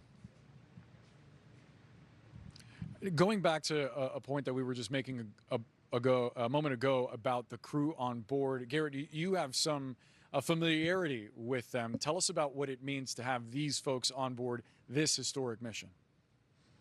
Well, it's a fantastic crew. They're all incredible individuals, and collectively as a crew, they're a very special crew, I would say. They just have, they're incredibly tight-knit, they get along so well. And of the four of them, the one I know best really is the commander, Reed. I was on the astronaut selection board that chose him, so I'll pat myself on the back, and because he turned out great. he's an absolute natural leader and just a really fun-loving guy that is just great to hang out with. And his enthusiasm, his energy level, and his sense of humor, I think, is pervasive throughout the crew and sets the tone. So I think they're a special group of four people. Solid work with that selection. Katie, I want to go back to you because you shared something with me a moment ago as we're anticipating whether or not we'll see a launch today as this 10-minute hold is now in place. You were on a mission that was set to launch. Everything was checked off. And it wound up getting aborted with about 8 seconds. Correct. Before liftoff. What happened? What is that experience like? Well, at about 33 seconds out, that's when the automation takes over, and the count is automatic. And that's when you kind of think, okay, we're really going, right? And then we had an abort for a hydrogen leak. And I was the person who would open the hatch if we had some kind of emergency exit, and I was, getting my things undone, and all of a sudden you hear for X number of parts per million. In other words, a really tiny leak. So I decided the real people should open the hatch, right? But it was a big deal in that the person who stopped the launch was a very courageous young man who was supposed to see 2 measurements of this value of a leak, and in order to abort the launch. But he knew that if he waited, the engines would light. And they've actually now rewritten this criteria with the wisdom that actually he brought to the situation. Just a moment ago, we were looking at... Now they're going to go. Yeah, so we just heard from our team that is monitoring these NASA communications that the recommendation from officials at NASA, the experts that are deciding whether or not we're going to see a launch or not, their recommendation is go, Pete. It sounded like there was some sort of loss of telemetry. There was a loss of lock with telemetry, which is so key to launching a rocket like this. You need to be able to get the telemetry down to the launch facility here at Kennedy Space Center in real time, so the launch director and everybody in mission control can see exactly what's going on. Sounds like, listening in my other ear to the live feed from NASA, they're going down the line here, and they're beginning a roll call of go or no go. Let's listen in. Clear board, sir. Okay, tracking the same here. And launch director, with that, we are clear and ready to pick up the launch readiness poll with your go. All right, sir, I am go for the poll. All right. And for all personnel, this is the NTD conducting the Artemis II launch readiness check. Verify ready to resume count and go for launch. OTC. OTC is go. STC. STC is go. GTC. C's go. MCO. CO is go. Safety console. Safety console is go. LPE. LPE is go. RTD. RTD is go. Houston flight. Houston flight is go. ROC. ROC is go. And CDR. Crew is go. Copy that. Thank you, Reed. And Launch Director, NTD, our launch team is ready to proceed at this time. All right, NTD, I copy all. At this time, I'll perform my poll. Attention on the net. This is the Launch Director performing the final poll for launch. Verify no constraints and go for launch. EGS, Program Chief Engineer. Artemis Chief Engineers are go. Copy, thank you. EGS, Chief Safety Officer. The Artemis CSOs are go. Copy, thank you. Range weather. Launch weather is go. Thank you, LWO. And Artemis MMT chair. MMTs go. Thank you, John. And Integrity launch director. Good to hear your voice, Charlie. PLT. Thank you, Charlie. This is Victor. We are going for our families. MS1. This is Christina. We are going for our teammates. MS2. This is Jeremy. We are going for all humanity. All right, Charlie, your Artemis II crew is go for launch. Full send. I copy that. Reed, Victor, Christina, and Jeremy. On this historic mission, you take with you the heart of this Artemis team, the daring spirit of the American people and our partners across the globe, and the hopes and dreams of a new generation. Good luck. Godspeed, Artemis II. Let's go. I copy that. And NTD launch director. Go ahead, launch director. Yes, sir. You have a go to proceed with countdown. Copy that. I'll put it in work. CDR, NTD. Go. Gear visors and initiate short purge per your EPROC 10.1.1. Godspeed, Artemis II. The launch is a go. And with those words, we just heard the entire team behind this mission essentially give it a thumbs up. We heard some folks say, for humanity, it's a go. Full send. People are really excited about this launch in that room, and it gives us renewed confidence that they've done their homework. They've checked off every box. Anytime there was even the appearance of an issue, it's been resolved. And what is next is a countdown of 10 minutes and then launch, Katie. Do people know what full send means? I think people at home know what full send. She knows what it means. You got to send it. You got to go. Yeah. What struck me was how both personal and professional this launch go poll was, and I've not heard that before. Have you? I thought Miles? it was lovely and important. Let me just inject one point here. This is the first female launch director in NASA history, and I thought she put a different touch on the whole thing. Very true. And I thought it was a little more heartfelt and emotional, frankly, than some of the steely-eyed missile men we've watched over the years here. And I also found it really nice to hear from all 4 crew members. You didn't hear from all the crew of a shuttle. It was nice how everybody kind of represented. It was an emotional moment, I think. It was for me. Yeah, I'm pumped, Pete. They are going to start the clock as soon as things are configured here. I'm pumped, too. This is my first launch that I have ever covered. In the image of my TV dad and mentor, Miles O'Brien, I like to take after. It's a real hoot. And, you know, I've turned into a space geek. By being here to watch the worldwide media descend on the mound here, to watch the line for merch here. You know, it is really quite something to behold. And we've not even seen a launch yet. It's true. It's you true. have done so well, Grasshopper. Love you, Miles. A full circle moment. Look at that. Really a thrill to be here with you. You did We good. have only shared double boxes at CNN. Yeah. We have never been on the set together. It's pretty simple. Look at that. Yeah. You get a launch and a heartfelt moment. And a bromance. Between mentor and mentee. Didn't know we were expecting that. Garrett Reisman, you're watching. Tell us your thoughts as you're hearing the Artemis II team give this mission a thumbs up. You know, I was getting flashbacks because when you're strapped into the rocket, getting ready to blast off, you never really know if today is truly the day that you're going to go. You know, there's always, in the shuttle era, it was about a 50-50 shot. And you've certainly seen today, you know, they've overcome an issue with the batteries, with the range. And so you never know right up to the last minute if today is really the day or if it's just a dress rehearsal. But when you hear everybody go down the line and say go, you suddenly get the feeling that today really is the day. And that gave me goosebumps all over today, just hearing it just now, remembering what that felt like when I was sitting in there ready to go. It's a very special moment. And a surreal experience. So we're waiting for the terminal countdown to begin.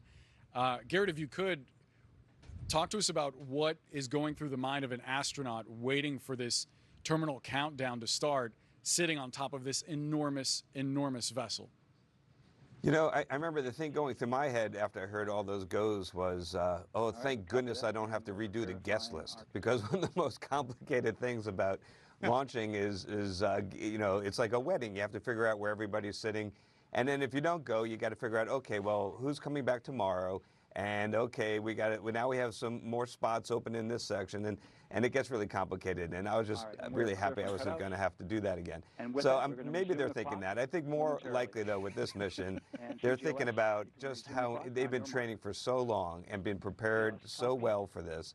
And now that they're thinking this is really going to happen, and they just be really psyched up. You also know, you know, analytically, this is not the safest way. I'm sorry. Go ahead. Garrett, I just wanted to point out the terminal countdown has begun, and we are now 9 minutes and 49 seconds away from a historic liftoff.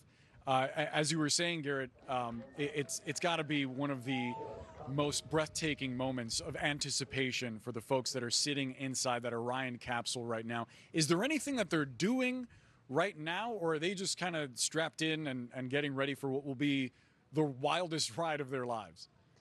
They're strapped in, they're getting ready. They're probably, you know, reviewing the nominal ascent procedures, watching that all the events that occur that lead up to launch are occurring in sequence and as planned, and just monitoring the status of the ship, and just, you know, preparing themselves mentally, really, at this point. And Rock, our new T0 is 22:35.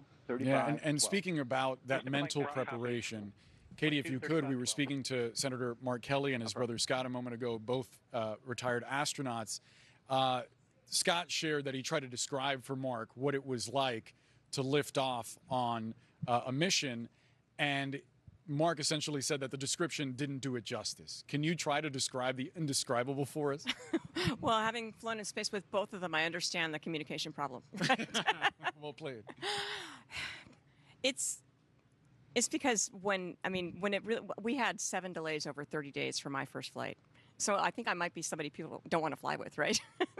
But when we really did a liftoff, there were 5 of us that were rookies, 2 experienced people, and it was like nothing you could believe. I mean, just, I think Mark said, you know, the railroad train going, runaway train over the railroad tracks. Because when those solid rocket, as soon as those solid rocket boosters light, you are going. And it is, it's just so clear you are never going to stop until those engines stop. Yeah. It was amazing. And we are now T-minus 7:55 and counting until that runaway train heads to the far side of the moon, Pete Muntean. We're watching crowds that are gathered as that arm moves away from the SLS system and Artemis II. This is a moment of excitement. Look at that. That is, I believe, in Houston, where At Lavandera is. There are crowds gathered across the country in different places, including here on hand. And what a joyful moment of unity in a country that has been through so much in 2026 and really the last year. And I have seen everyone has kind of come out from their cubby hole here at the at Kennedy Space Center and the media area. Folks, I'm looking at them huddled around a phone, listening to the live feed. I'm seeing our Jackie Waddles there, who has been at the backbone of our coverage here, and Gabe Ramirez. She's excited. She has been sequestered away, pumping out details on CNN.com. The sea of hundreds here, and that's not to mention the sea of probably thousands here in the area of the Cape, parked with their cars on the side of the road. Yeah. We are now looking live at the SLS rocket. This is the most powerful rocket NASA has ever created.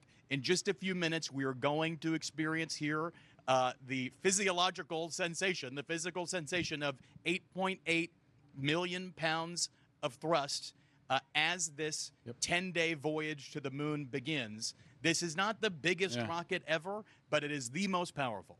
Yeah. Hey, Miles, talk to us about the access arm as it moves away.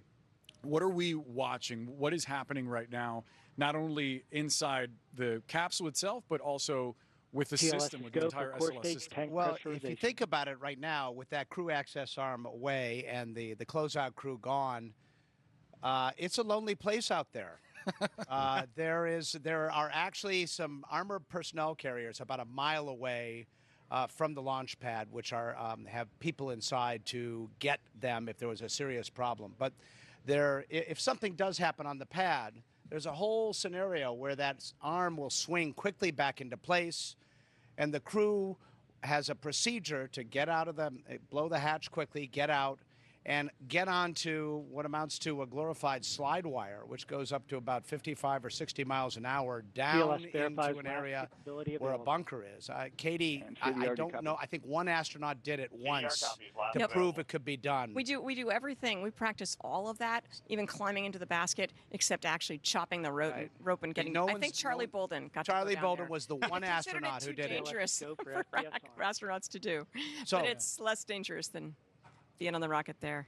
I mean, I think there's also so many people around here. I mean, where this launch has gathered. I mean, how many people are responsible for this rocket going to the moon?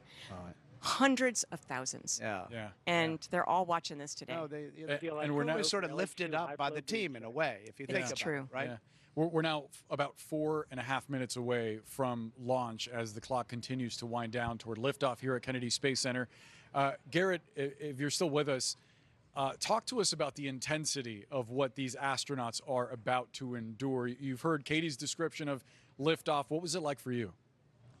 Yeah, similarly, it's it shakes a lot. It makes a lot of noise. And the thing is that the thing that's really unusual are the G-forces. So you get pushed down into your seat. It feels like, people say that it feels like there's like an elephant sitting on your chest. I don't know if that might be a bit of an exaggeration, but you do feel those G-forces, and those are unusual because the noise, the vibration is kind of like flying a high-performance jet, but the G-forces in a jet only last for a few seconds, and here they go on for minutes. They're going to be feeling that for 8 minutes and 6 seconds, and that's very unusual. You don't sustain it like that, and you realize that G-force you're feeling is the acceleration, which is speeding up to get into orbit, and you realize after you do the calculations in your head, after a few minutes of doing that, and it's still going, you're going really fast. And it's, you go from 0 miles an hour to over 17,000 miles an hour in just about 8 minutes. And there's no other ride like that.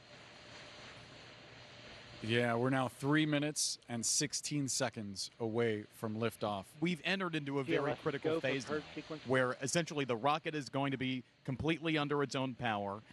There won't be umbilicals attached here in a moment. They're not doing the continual refueling called replenishment. That will end here in a moment. It seems that we're going to see a rocket launch today. Katie, what's going through your mind right now? Excitement. A little bit. It's easier to be in the rocket than watching people in the rocket, especially people that you know and love. And I can't wait to see them go, and yet it's hard to watch. So I've just heard from a producer that GLS is go. What does that mean? Ground launch systems, I believe. Yeah. See them gimbaling? Do you see them moving the engines there, Boris? Yeah. Those are the RS-25 engines. There are 4 of them on here. And what they do, right before they light it up, they kind of run them through the limits of their movement. Because that's how it's steered. Good stretch. Yeah, there's a stretch. It's a little stretch to get limbered up for the big flight. Exactly. What are the small flames that we're sort of seeing off the bottom there? Well, if we get to 2 minutes. There's a little bit of hydrogen leak no matter what you do when you have a rocket like this, and so they have sparklers there. Essentially, that's kind of probably not the technical term, but the idea is to it's exactly like a pilot light. That's the way of describing it. Hydrogen, to reduce the possibility of a buildup and an explosion. So less than 2 minutes left, 1:40. What are the steps that are happening right now as we get to 1:30? I think they're closing visors. Visors down and locked. Putting visors down their helmets. Yeah. They've switched to internal power now. Miles, 1:20 left. Core power on its own. The core stage is now on its own power. And we're just about a minute away now, Miles, from liftoff. We're getting to the point, too, where the computers are in charge. Within 30 seconds, human beings can't make the decisions quickly enough. So if anything stops or aborts at this point, it would be done by the onboard computer system of the SLS. And we are watching the SLS system, the base of this massive, powerful rocket. Now, so it's gone to the autonomous sequencer now. The rocket is in charge now. As we get to about 40 seconds, let's listen in to what will be a historic launch. GLS, go for ALS.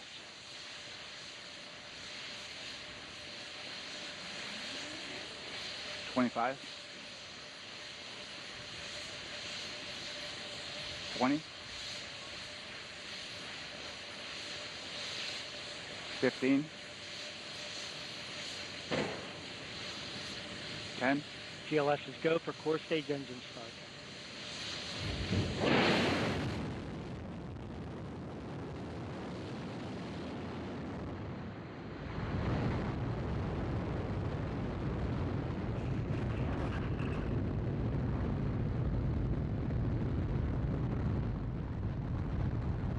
Houston, integrity, good roll pitch.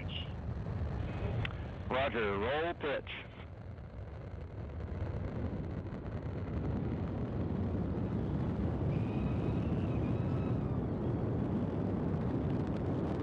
Integrity, AMT high.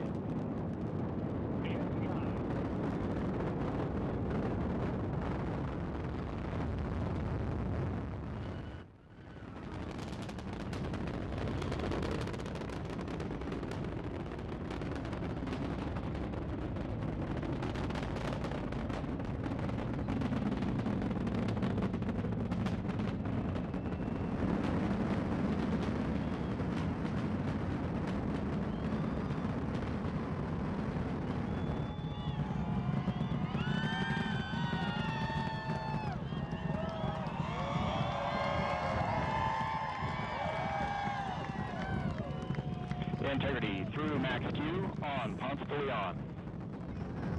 Stan, we have you loud and clear on Ponce de Leon. Have you the same?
Integrity, guidance converged, performance nominal, upper stage RCS ready.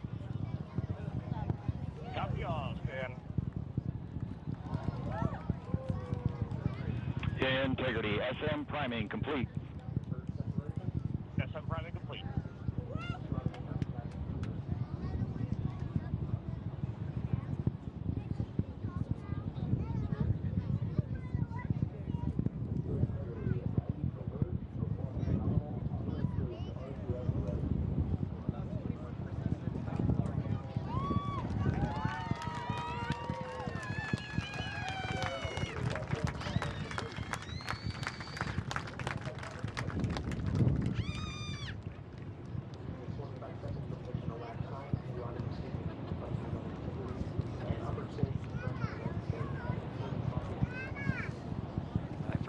System jettison. Houston, integrity, good last jettison, great view. Copy jettison, Team Eco 8+02. We see you sail on board, Stan. And Houston has you loud and clear on Tidris at the Carmen line. Outstanding, Stan, man. 3 minutes, 50 seconds into the flight of Artemis II. Wiseman, Glover, Cook, and Benson crossed the boundary of space with good comm checks. GPS signals acquired after last jettison now working on internal checks to verify accuracy. Flight dynamics officer analyzed the time of main engine cutoff, confirmed at 8 minutes 2 seconds, time of MECO.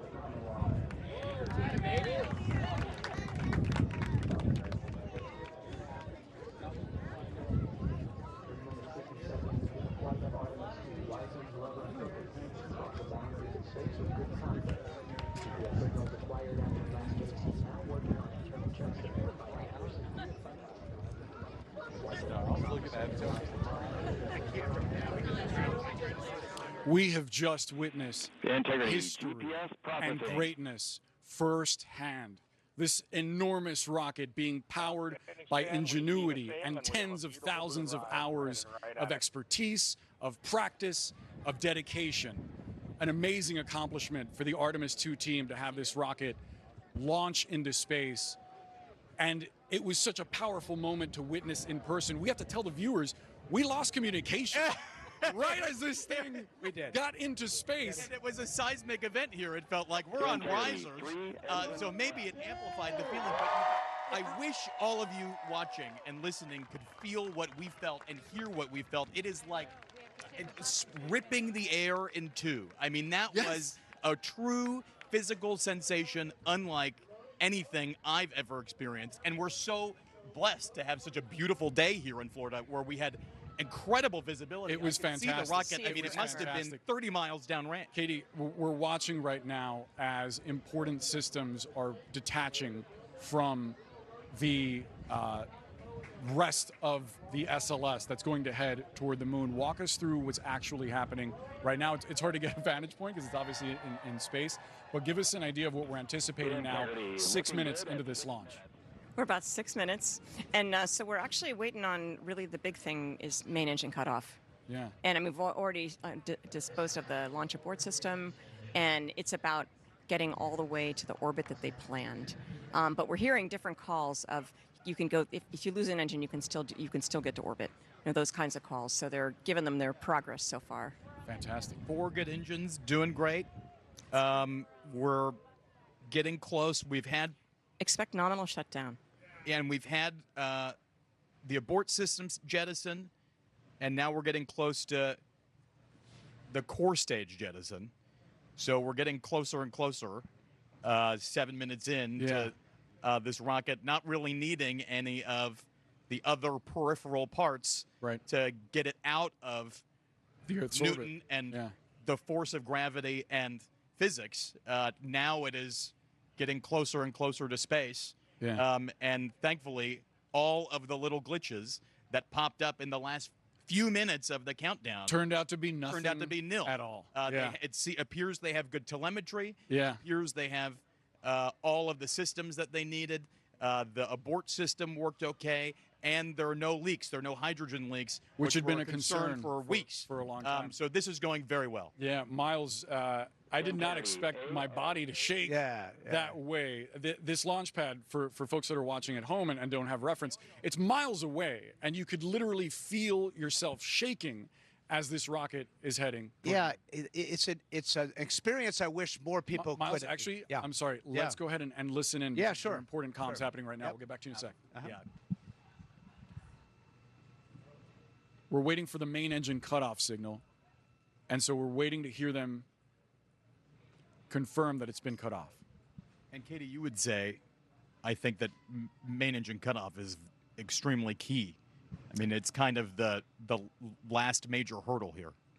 Main engine cutoff at just the right time means you've gotten to the place that you plan to be, at the speed you plan to be. We're just about to hear it. Whoa. So that's that is separate. That is the core stage separated. Oh, that was beautiful. Core stage separated, and what a view! So in other words, they don't need that fuel because the engines are done, right? Yeah. And now they're just with the second stage. Miles, I mean, it seems that the most difficult part of getting to the moon, at least, has gone outstandingly well. Yeah, this is at the top of the list of difficult things. There's more to come. There's a translunar injection, which is an important burn, which will get them a little further in an orbit that will get them to the moon. But what we saw there was just a perfect symphony of space. And I got to tell you, the percussion section is pretty strong. And I will say, Pete Montine, as your introduction as space correspondent, how are you going to top this one, pal? I don't know. I mean, that was pretty powerful and pretty cool. Yeah, it's nothing Terry to shake a stick Houston at, that's for looking sure. ahead to That was PRM incredible. But, you know, so not to far get too schmaltzy or emotional, but I do in these moments, this is a great testament to what human beings can do together in a positive way. You know, we live in a world that's so fractured and so negative at times. You know, space gives us this opportunity to realize when we work together, we can do really great things if we want. And what we just witnessed was truly great. I had to take a few deep breaths as I was watching that. Because or not. I felt like I wasn't breathing. It's extremely emotional to watch this thing. It gives you a sense of the sublime and what is possible, right? I wonder how it made you feel, Kate. When it really lifts off, there's this just visceral feeling of just knowing how many things have to go exactly right for those people to make it to space, which is then the safest place. And it's hard to watch. It is. It's nerve-wracking. Totally hard to watch. At the same time, it is exhilarating, and Garrett Reisman has been standing by watching with us. Garrett, I'm sure that brought back some pleasant memories. Sure did. Really happy to hear the words nominal MECO, nominal orbital insertion. That all means that everything went exactly according to plan. This whole launch was actually incredibly smooth. The few problems that they were working were kind of run-of-the-mill, typical issues that go into any launch count. And I think, you know, this went, frankly, better than I expected. The first time that they strapped people into the rocket and were prepared to launch, off they went. It's a real testament to the hard work of thousands of people at NASA that made this all possible. And Reed is going to the freaking moon. I just think that's amazing. That is outstanding. You were telling us just a minute ago that you were part of the process that selected him as an astronaut. For the folks on board Artemis II right now, as they've heard that everything has been a success, how do you imagine that they're processing that? What is going through their minds? Is it fully just a technical experience where they're focused on the next thing on the checklist? Do you even imagine that they're taking in what they've just experienced and the history that they're on the precipice of? I'm sure a part of them is taken in, but as Miles pointed out, there's still a long way to go. There's several burns coming up that are going to raise first perigee and then raise apogee. So they're going to adjust the orbit. Those were all critical burns. They're still on a suborbital trajectory right now, actually. And then, you know, then they got to go do that translunar injection burn to really go off and head towards the moon. All those are critical. And then, of course, coming back, and the thing that I think is going to be the most significant or most concerning thing to pay attention is when they come back and re-enter the atmosphere. I think that's the part of this mission that we're all probably the most focused on or concerned about from a risk perspective. So there's still a long way to go, but the fact that they got up there and everything went so well, that's got to make them feel pretty exhilarated. Yeah, no doubt. Taking off and landing, obviously the hardest part of any flight, right, Katie? Yep. I remember feeling, I hadn't realized I wasn't, you know, that I was worried about it, but once I got up on the space station, just realizing, okay, ascent is done. I'm glad that part is done, and now I get to be up here. I mean, the hardest parts really are, you know, launch and landing, and especially, I think, for the families. Of course, yeah. And so many of them watching on hand in person and absorbing the moment as we all did. And Pete, I see you're holding your model. I'm sure you've got some expertise to share. Man, it's like we've done this before. Maybe last night too. So yeah, maybe last night. Let's just review what we have seen. We watched obviously the entirety of the rocket and the SLS lift off here at Launch Pad 39B. We saw a little ways into this the solid rocket booster separation. Thank you. That was very good because I am not by manual at the moment because I have to hold a microphone. Then a few moments ago, we saw stage separation. So the core stage, which is the orange portion, looks a lot like the center of thank you. Looks a lot like the center of the space shuttle. The large tank there, that's separated from the upper stage. And so the upper stage here is what's very critical now. The actual Orion capsule is at the very top here. And later, there will be a separation between the capsule and the ICPS, the interim cryogenic propulsion system. That's But a from mouthful. now on, we're going to call it the upper stage. The upper stage. Yes. So it still has the upper stage. Yes, and it still has the upper stage. So this is all sort of one self-contained piece at the moment.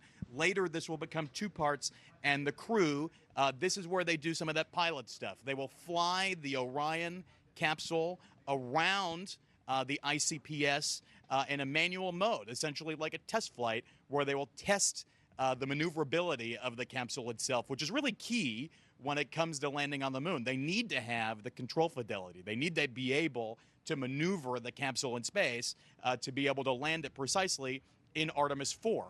So this is a really quite incredible test flight that we have seen. And Exactly. we are proving thing after thing, checkbox after checkbox, that this can happen. And this launch has gone remarkably well. This paves the way for lunar landings again. This paves the way for a presence on the moon and potentially going to Mars. But this is the most critical test flight. You cannot underscore that superlative enough. This is gone so well so far. Of course, you don't want to jinx it. Yeah. But really, there's still a lot that has to go right. Yes, and I'm getting texts from so many of you. Thank you all for your messages. And one of the messages I got was, can't ask for a launch to go any better than that. Yeah. Oh, yeah. Absolutely. Katie, as you were mentioning, all the things that have to go well, and the families that are supporting and standing by their loved ones as they take on this unbelievable mission, this historic mission. I wonder what you heard from family members when you were out there about what they endured. Well, just a few hours after launch, once we get up to the space station, we actually get to say hello to our families. In a space station sense, they were in Russia, and so we got to say hi to them. But I got to speak to my family every day except about 3 in my almost 6-month mission. So we can call them on an internet protocol phone, so we can be in touch, and we get video chats. I think like once a week. Maybe it's different now. Maybe it's better. They get email that syncs all the time. I've heard that, right? But it's still hard. It's hard to be there. I mean, even just, being away on a business trip, especially in a different time zone, it's hard to really be there at just exactly the right times that your family needs you. And that's hard on them. It's hard on the crew member. Yeah. But there's also people on the ground supporting them. NASA is really tries to support the families and take care of them and understand how to get them through those times. Reed Wiseman, who has 2 daughters, he's a single dad. And earlier in one of the comments from NASA TV, it was said that there will be an on-the-ground astronaut, essentially an operational astronaut, but somebody who's not obviously in space, with them as they go through sort of this experience together. Their dad has now truly left this planet, and that has to be an isolating feeling. I feel a lot of empathy for them, but it really is incredible, and they must be proud. Yeah. I'm sure they are, and actually hearing my now adult, my son was 10 when I went to space, and actually being interviewed for a documentary said, I realized my mom had left the planet. And I mean, I cry when I see that video. There are no time zones, to your point about going on a business trip with a different time. There are no time zones where they're headed now. Exactly. Let's go to Titusville, Florida with CNN's David Culver, who is standing by with a group of folks that were watching this launch. They've been waiting for hours, David. I mean, it had to have been an impressive view. What are you seeing? And emotional, Boris. Yeah, we're 8 miles from where you are, so it sounded like thunder from a distance, but the view in of itself, I mean, when we saw it from here, you had folks who were just locked in and trying to just process what they were seeing. I think what you're seeing now behind me is it's clearing out rather quickly. And let me point up here, actually. We'll spin the camera around, and you can see there's massive crowds that have just taken over the middle of this bridge. They had to shut it down. And what was incredible, Boris, is you had no communication. The signal was down for folks who were trying to watch on the live stream. So they had no idea when it was going to happen. And they were just trying to lock in and focus as much as they could towards the launch pad, towards where you are. And then when it took off, you just saw all sorts of emotions, everything from just big smiles, cheers intermittently. And you even saw down there, you can see they've closed off the road, but you've got first responders who in that moment had their phones out, were hugging, had their arms around each other.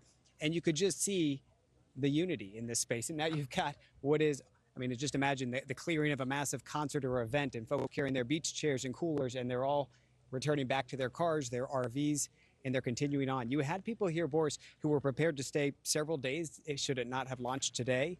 But now you can see They're just so grateful that this was what took place, what they were able to see from this distance, even without understanding what's happening. No social media connection, nothing. They were just taking it in the moment, being fully present.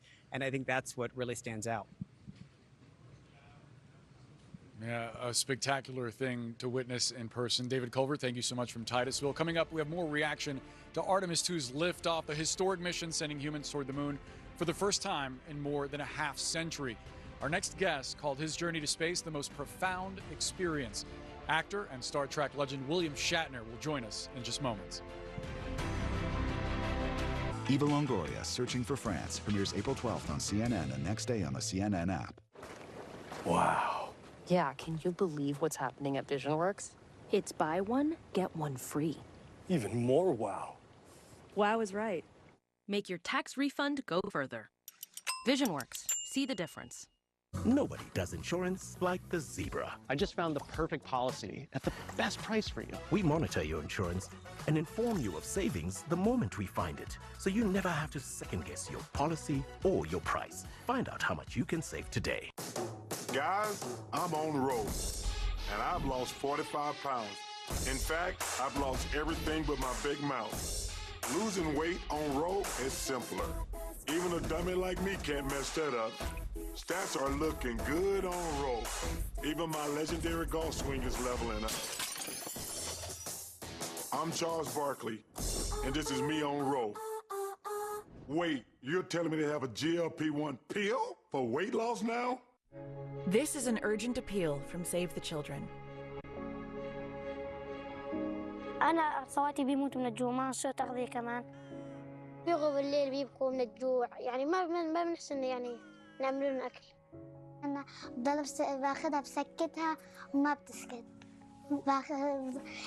كمان مو بس صغيرة جوعانة وأخواتي كل سنة 11 ويوم واقفين For Tariq, Asha, and Kaltoon, watching their siblings experience the pain of malnutrition is heartbreaking. They are among the millions of children at greatest risk in the global hunger emergency. We need your support right now to help save children's lives. Please call or go online to give just $10 a month, only 33 cents a day. You can help us provide food, essentials, life-saving medical care, and help children who need it most. We need 1,000 new monthly donors this month to reach children around the world and right here at home.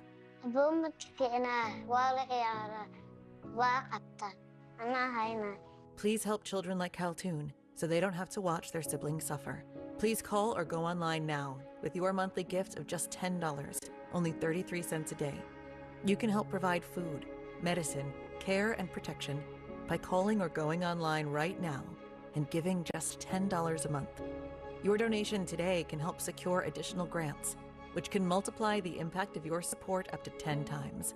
And when you call with your credit card, we will send you this Save the Children tote bag as a thank you for your support.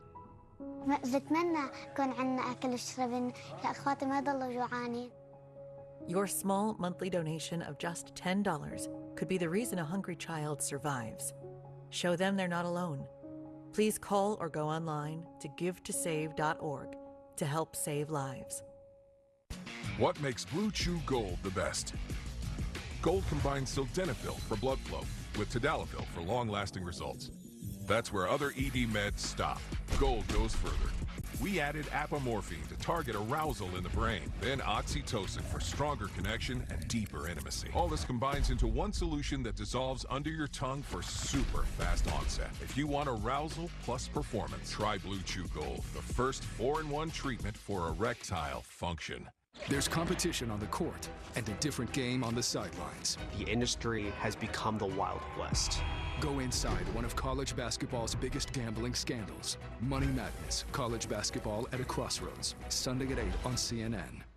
Closed captioning brought to you by Skechers Wide Fit Glide Step. Wearing regular shoes feels this cramped. With Wide Fit Skechers slip-ins, you just step in and go. No bending down, no touching my shoes. Try Wide Fit Skechers slip-ins.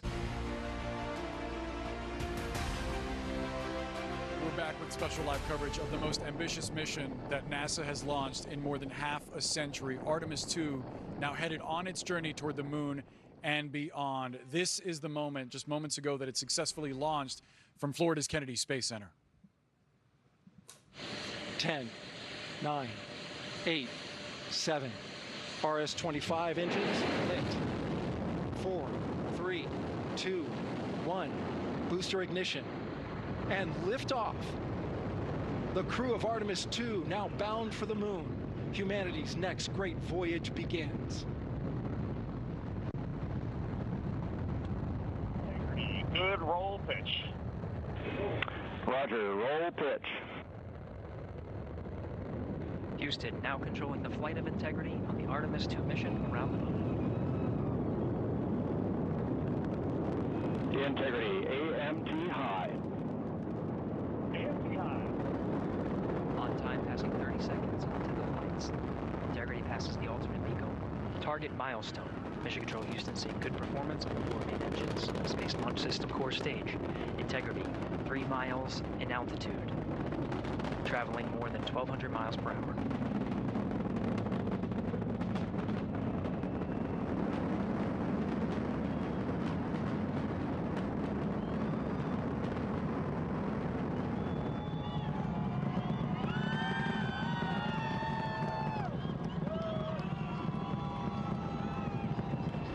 Mission elapsed time, passing 1 minute, approaching max Q. On, Ponce de Leon. Stan, we have you loud and clear on Ponce de Leon. Have you the same. Communication signal transfer confirmed as Integrity and its crew go supersonic. Approaching 90 seconds into the Artemis II mission. Integrity is 14 miles in altitude, 8 miles downrange, traveling more than 2,600 miles. 10. The Orion capsule carrying 4 astronauts is now in space, beginning its 10-day journey that will take them 4,600 miles beyond the far side of the moon, the furthest humans have ever gone into space. CNN's Ed Lavandera is at a watch party inside NASA's Johnson Space Center in Houston, Texas. Ed, there was a lot of cheering here behind me. I imagine you saw some of that too. Oh yeah, Houston, we are having no problems, but a very, very good time here. We're about 1,300 people gathered at Space Center Houston, which is the visitor center right next door to Johnson Space Center. They filled up this lobby, and I can tell you it was an electric moment watching there on the big screen the launch here.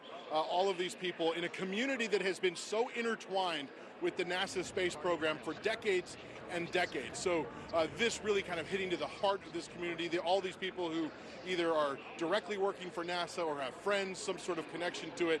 This moment means so much to so many people, and it was just electric. And what really struck me, Boris, as we were watching the launch is that after that initial, as you watch the rocket boosters take off and the eruption from the engines, sending this rocket out into space, there were times where it was just eerily quiet in here. Everybody on pins and needles, watching what was going to happen, watching that rocket lift into outer space, and on the edge of their seat. I talked to a lot of people who talked about it was a nerve-wracking experience.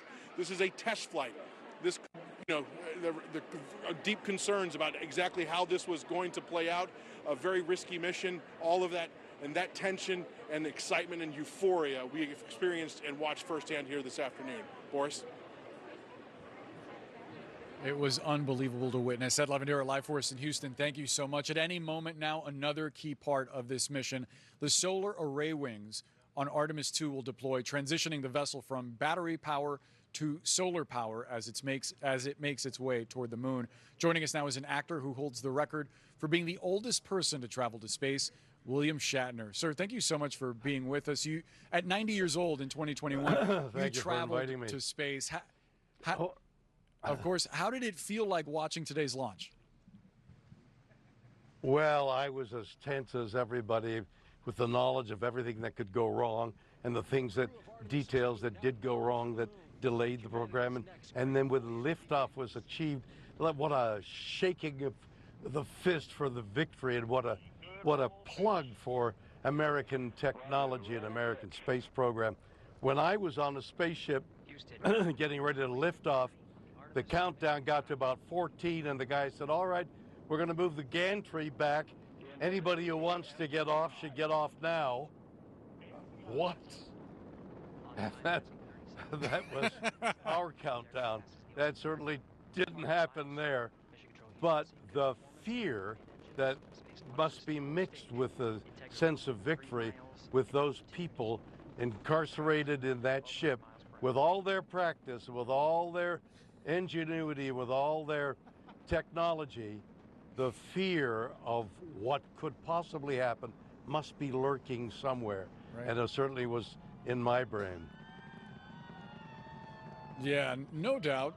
You say incarcerated. I have no doubt that there is nowhere else those 4 astronauts would rather be right now than locked into that Orion capsule. I want to ask you about the feelings that you had seeing the beauty of Earth from space. And I remember you being somewhat melancholic about it, speaking about the Earth's vulnerability. Tell us about that.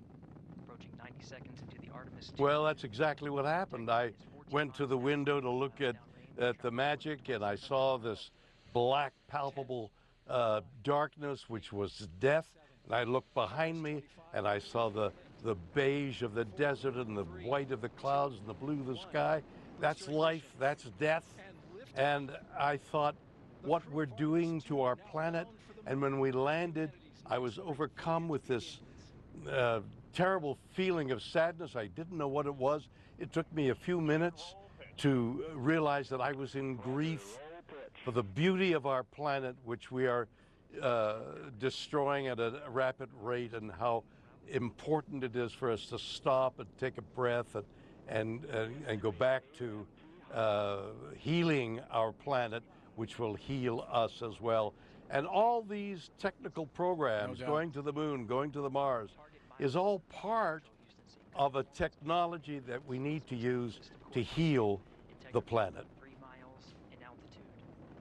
Yeah, and obviously for these astronauts, having the perspective that you had, albeit from a different vantage point, I imagine is going to be something that they will never forget. And I'm excited for them to share it with the world with the iPhones they're taking up. They're one of the big firsts on this trip.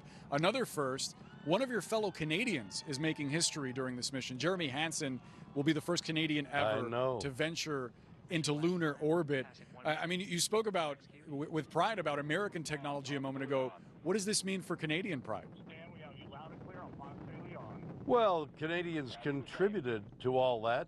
And of course, there was a previous Canadian on a space program, and this Canadian, Hayden, it's remarkable what Canada, with its much smaller population and technological advancement, has added to the space program. We're very proud of what Canadians have contributed to this exploration of space, exploration of mankind's reach, the possibility of going to Mars, and discovering more about the mystery of the universe.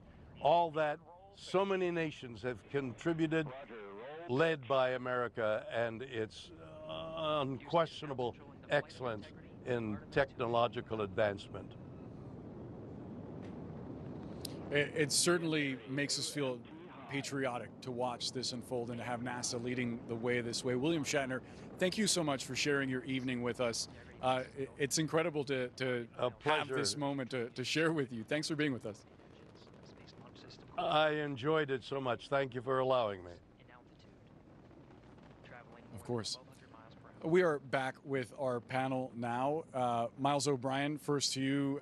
William Shatner describing the Orion capsule as the astronauts being incarcerated, and there's not something I had on the bingo card. It's not exactly hard time, but it's so great to hear from him. I just want what he's having. He's what, 95, and look at him, man. He's fabulous. You know, a couple things. The Canadians do punch above their weight when it comes to space, and they have all along, and it's impressive when you look at the Canadarm, the robot arm, and the shuttle.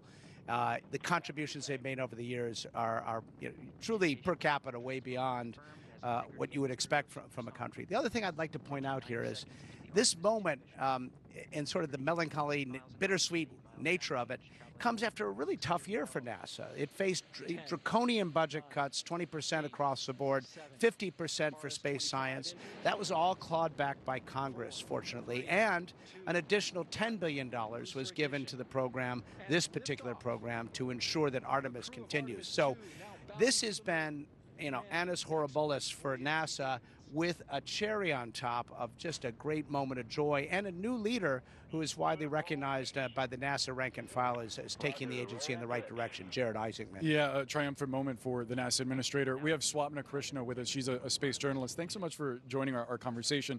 I mean, you got to see it in person. I'm sure you were sort of shaking like the rest of us were. What did it feel like? Oh, I cried. Is it your first one? It's not my first launch, but I've been waiting to see this one. I came down to cover Artemis 1, but I wasn't able to come back for the second attempt.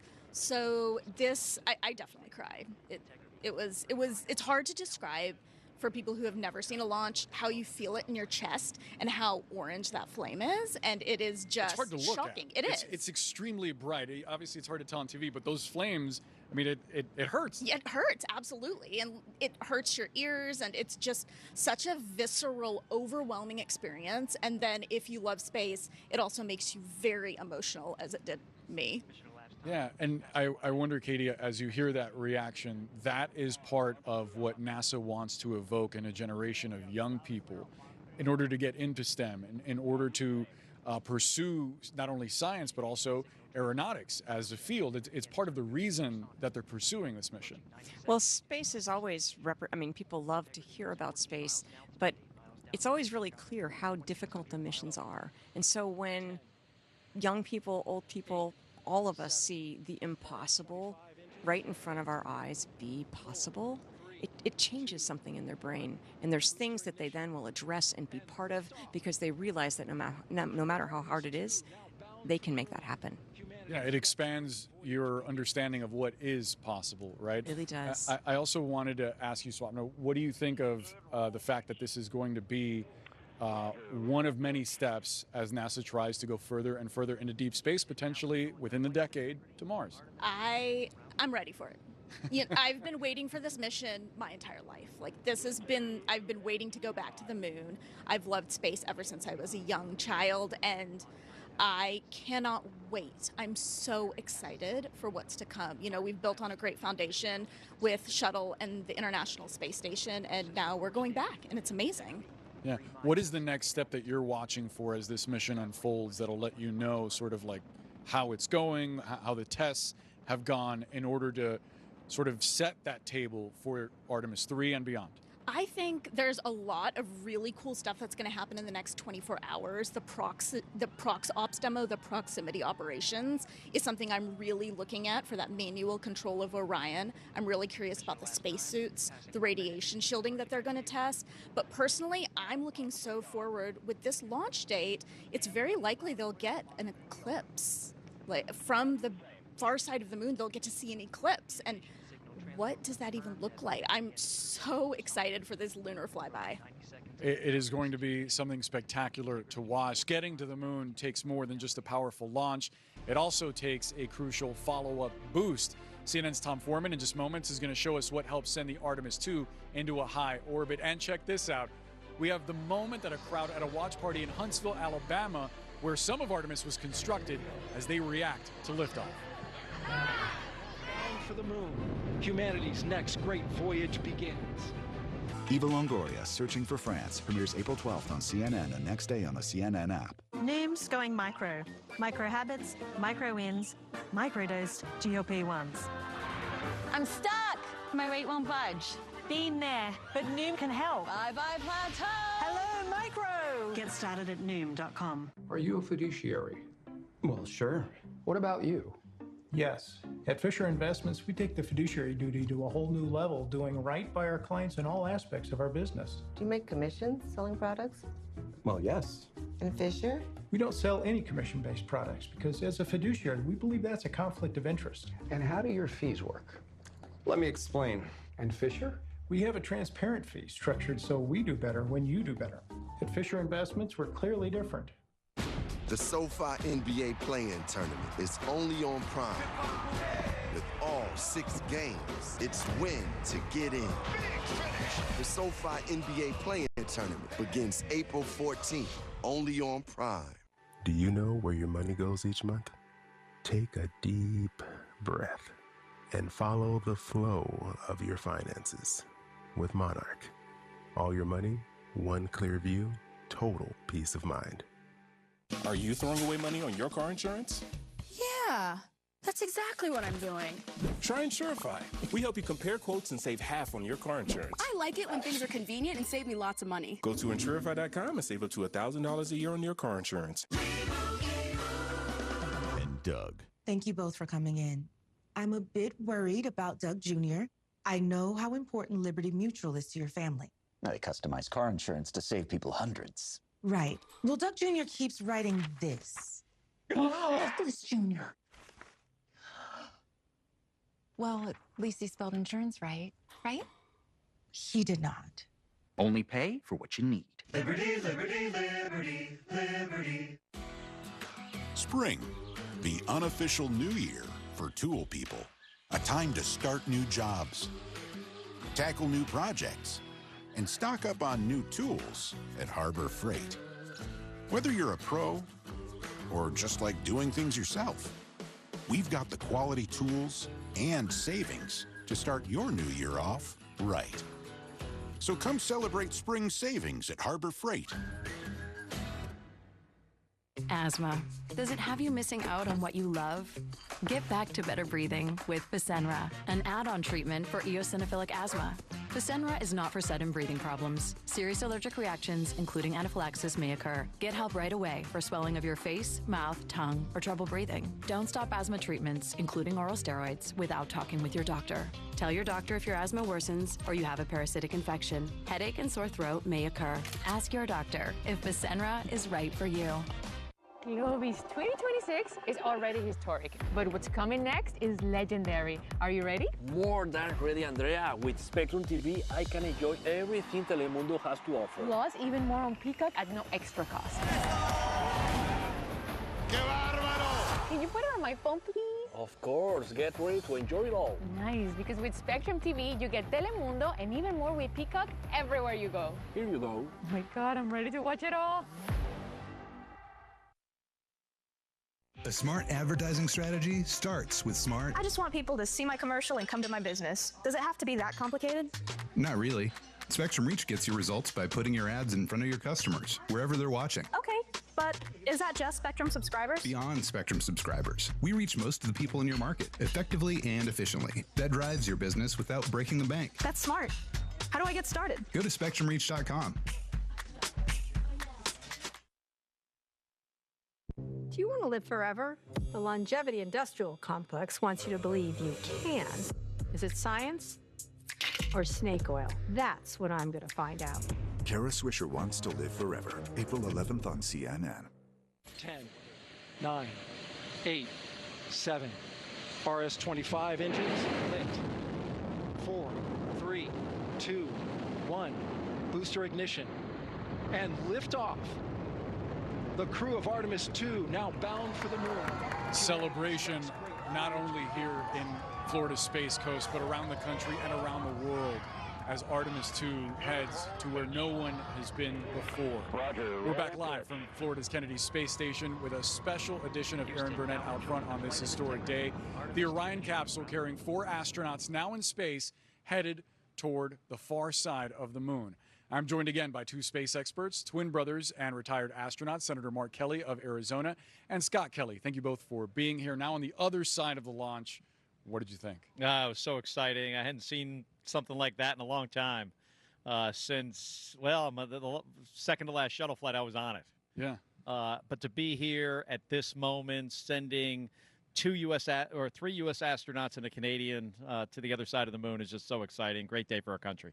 Scott, I didn't fully appreciate how much we would feel. We were trying to describe what being inside the capsule is like, but even over here, a few miles away from the launch pad, your body shakes, the noise is overwhelming, and it's so bright, the flames, the exhaust coming from those engines, it's like the sun, it's hard to look at.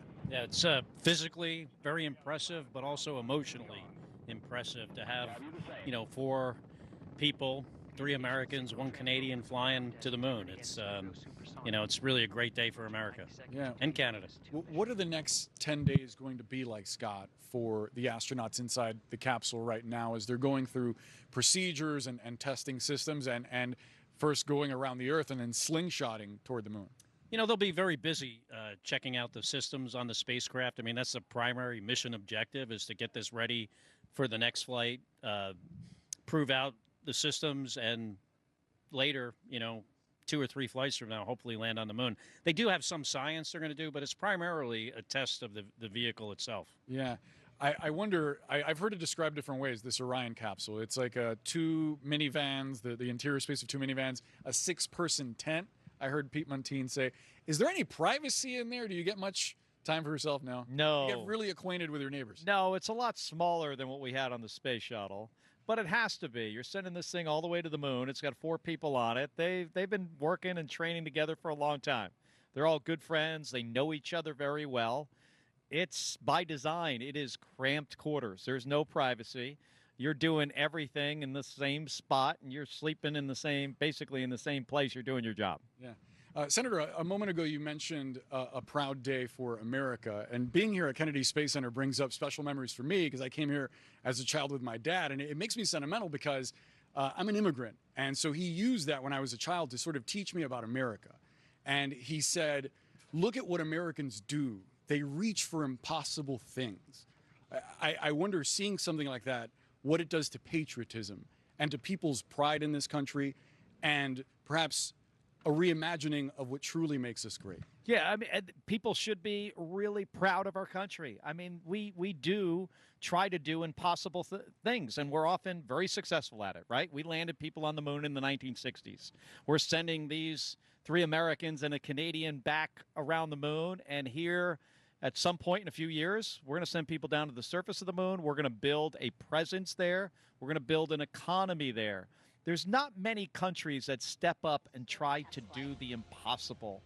And we have this culture here of innovation and just like going for it that you don't see in many places in the world. So, I mean, I think stuff like this is great. I mean, I wish I was on the way to the moon with them. I got to go back to Washington, unfortunately, and try to work on some of the other issues. Yeah, it seems like it'll be a fun time ahead for you with so much going on. Scott, I imagine this does something to your national pride as well. Oh, absolutely. You know, I think I said this earlier, but, you know, we both flew in space 4 times. And yet, I still can't imagine how exciting this is for those 4 crew members, but also all the people that worked on this mission. I mean, the thousands of people in this country, even around the world, you know, because of where some of the hardware comes from. Just an incredible amount of pride today.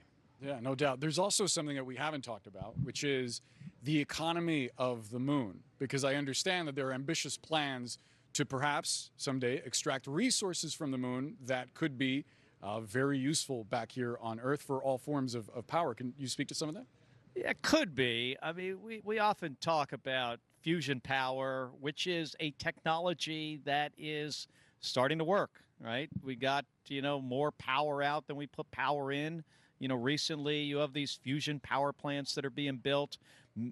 That technology is powered by tritium, H3, right? So tritium is not widely available on Earth, but it is on the surface of the moon. So in theory, I guess you could bring some of it back. Hey, we've got a lot to learn here. We're just taking the first steps here and trying to do this. But we did build an economy in low Earth orbit, you know, with crew members and cargo and new technology and new satellites. We can do that same thing on the surface of the moon. Scott, what are you most looking forward to with this next chapter of deep space exploration? Well, I'm just hoping that everything goes right in this mission. I mean, this is just the first step, so, you know, kind of holding my breath a little bit. And we'll just have to wait and see when they get safely home, then we'll think about what's next. Scott and Mark Kelly, we hope that you will join us when they do. Thanks so much for being with us. Thank you, Boris. My pleasure. Coming up, just how far will these astronauts travel on this momentous journey, and a close-up look at what helps the Orion capsule go into a high orbit and then break away from Earth's gravity as Orion continues its mission toward the moon.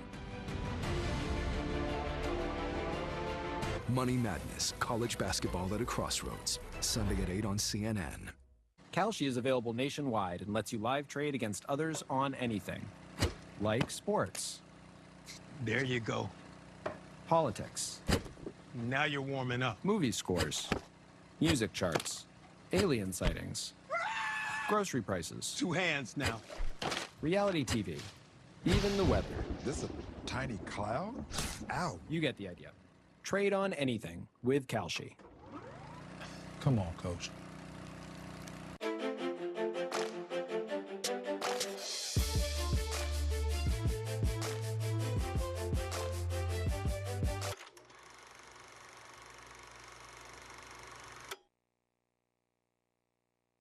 Hey there, everybody. Gotta get someone off my chest real quick. Gotta find a therapist who really listens to what I have to say. Damn, buddy. Look on ZocDoc, 15, 10, 20 therapists, including a guy right here. Don't just listen. Really makes you feel like you're being heard. So, You've got options. Download the ZocDoc app today.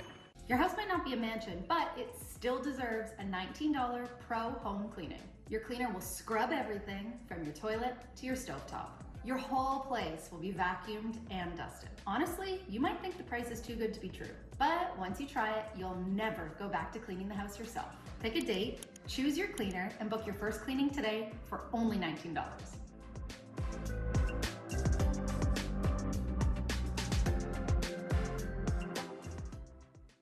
When dry eyes need a boost, Blink. Ready, set, blink. up to 10 hours of relief to help you keep going. Relief with every blink. For over 25 years, NeilMed Sinus Rinse has been the leader in safe, simple, and effective nasal care. Blocked sinuses mean blocked breathing. Doctors recommend the NeilMed Sinus Rinse for instant relief, flushing mucus with a gentle but deep sinus rinse. Use NeilMed daily for fresh starts or during tough allergies to keep your sinuses clean and clear. Breathe freely with NeilMed. Trusted, proven, and always safe. Get that clean nose feeling. Available at major retailers nationwide. Room for 6 full-size passions. A car that doesn't elevate everyone's experience is a car that stops short of amazing. Our family started Cane Brew with a dream and a lot of hard work. Now we're thriving, growing, and hiring. Artificial intelligence has made all the difference for our business. We're a case study for how AI is strengthening American manufacturing. Washington needs to help AI flourish. It's vital to our economic security. We cannot let China dominate these technologies. America must innovate and win. Let's protect our competitive edge. Are you over the age of 50 and considering buying an annuity in the next 60 days? I have some important news for you. Don't buy an annuity until you understand the pros and cons of annuities. Call now for this free book on maximizing your income in retirement. Annuity Do's and Don'ts for Baby Boomers from one of the nation's leading financial firms. That's right, free. This book reveals little-known truths about annuities in simple-to-understand terms. Grab a pen right now, because we're about to offer you this free book that unlocks the 5 little-known truths we believe baby boomers and seniors should know before buying an annuity, and it's free. Call 800-211-4430. As a bonus, we'll also throw in a free annuity rate report. We researched numerous products and summarized rates and benefits of annuities, all from Silac Insurance Company. Call 800-211-4430. That's 800-211-4430. Call now. Davis, join me as I pour some major pranks on the sports world. This isn't the G League. Why would I sit on $100 million? That's who we deal with. Stop yelling. From the Impractical Jokers, get special guest Draymond Green and LeBron James on the series premiere Foul Play with Anthony Davis, Monday after NCAA coverage on CBS. This Tokyo series is a way to showcase what baseball means to Japan. We get to honor our teammates by coming to their home country. all of Japan will say they were at this game. Homecoming, the Tokyo series, now streaming on the CNN app. 10,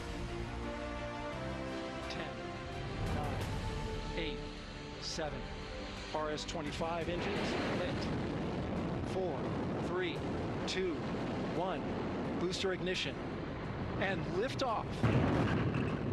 We're back live from Florida's Kennedy Space Center with a special edition of Aaron Burnett out front on this truly incredible day. The Orion capsule carrying 4 astronauts now in space on the first stage of its mission to the moon and back. But how exactly is it going to get there? CNN's Tom Foreman is with us in the virtual room. Tom, this propulsion system called the ICPS, it helps send Orion into a high orbit. Help us understand how. Yeah, Boris, that's what has to happen now. After that beautiful launch, it now has to get beyond low Earth orbit, about 100 miles up, and that means going much, much further. That relies on the ICPS, the Interim Cryogenic Propulsion System. This is another booster which is capable of traveling much higher. It's about 45 feet long, just beneath the capsule there, weighs about 72,000 pounds, and with liquid oxygen and liquid hydrogen provides about 25,000 pounds of thrust. Nothing like the millions at takeoff, but they're no longer fighting the heavy gravity of Earth and the atmosphere of Earth. So that's enough to push this into a big egg-shaped orbit that will reach some more than 40,000 miles into space. Once that's done, the ICPS is going to break off, and the Orion capsule up there will use it as a target in space to practice some maneuvers. But then the ICPS will drift back to Earth, where it will burn up, and all of our focus will be on just the Orion and its service module there, heading off to the moon. Boris? An incredible journey it's going to be. Thank you so much for that, Tom Foreman. CNN Aviation correspondent Pete Montine is back with more on the path the astronauts are going to take on this 10-day journey. A little bit of tweaking that might have to happen on the way there. Yeah, and what is interesting right now is that they're going to do something called a perigee raise maneuver. It essentially means raising the altitude of the capsule from Earth. So essentially widening the orbit a little bit, or making the orbit a little bit further away. And I just want to show you a bit of what we're talking about here. These are the flight paths. And so this is day one, essentially where we are right now. And so the SLS and the Orion capsule have lifted off from Earth. They're in orbit now. This is where the perigee raise maneuver starts to begin. It happens around 49. We're just after that now. We're at 55 minutes since launch. So they're essentially making this orbit, this elliptical orbit, a little bit wider and away from Earth. Then later, they'll do something called an apogee raise maneuver. So we'll go from low Earth orbit into high Earth orbit, which will be a bit different. That is where there will be some maneuvering done by the crew in the capsule, in the Orion. They'll separate from the ICPS, maneuver around it, and essentially fly it like you would fly an airplane. They're going to maneuver it using the rocket boosters that are integral to the ICPS, integral to the Orion capsule, and maneuver it around the ICPS to essentially demonstrate that they could be able to dock in future missions, and then also be able to maneuver for landing on the moon in future missions. So this is really setting the pace. This is really setting the baseline for Artemis III and Artemis IV when we ultimately go to the moon, hopefully in 2028, where there will be Americans on the moon once again. Katie, we were obviously celebrating an outstanding launch, seemingly very successful, but there's still a lot of work to be done, and work with a high degree of difficulty as well. Exactly. What Pete was just describing, this basically once that second stage, I refuse to call it with all the acronyms, right? The second stage, no, the upper stage, we're going to call it the upper stage. Anyways, once it separates, it actually has physically a target on it. So it's gonna separate. They're gonna sort of race away and do a flip maneuver. Now they're looking back at it, and then they're gonna approach, and they're gonna do all sorts of testing of the hand controllers. It's not just to see that everything works, it's to understand exactly how it works related to the simulators that they've been using back home. Calibrate. Because we need to understand, how those are, so that when we're planning for the other missions and the other rendezvous. So it's an incredible opportunity. It's a real flight test thing where they're using the Harper-Cooper scale of how hard is it, how much does the pilot have to actually accommodate to use the controls that they have. When they give a pulse, do they get what they expect, do they not? And they'll be talking, Victor will be doing the piloting. He'll be talking real time to the flight controllers on the ground, saying, this is how this felt, this is how this felt. And because all these things fade.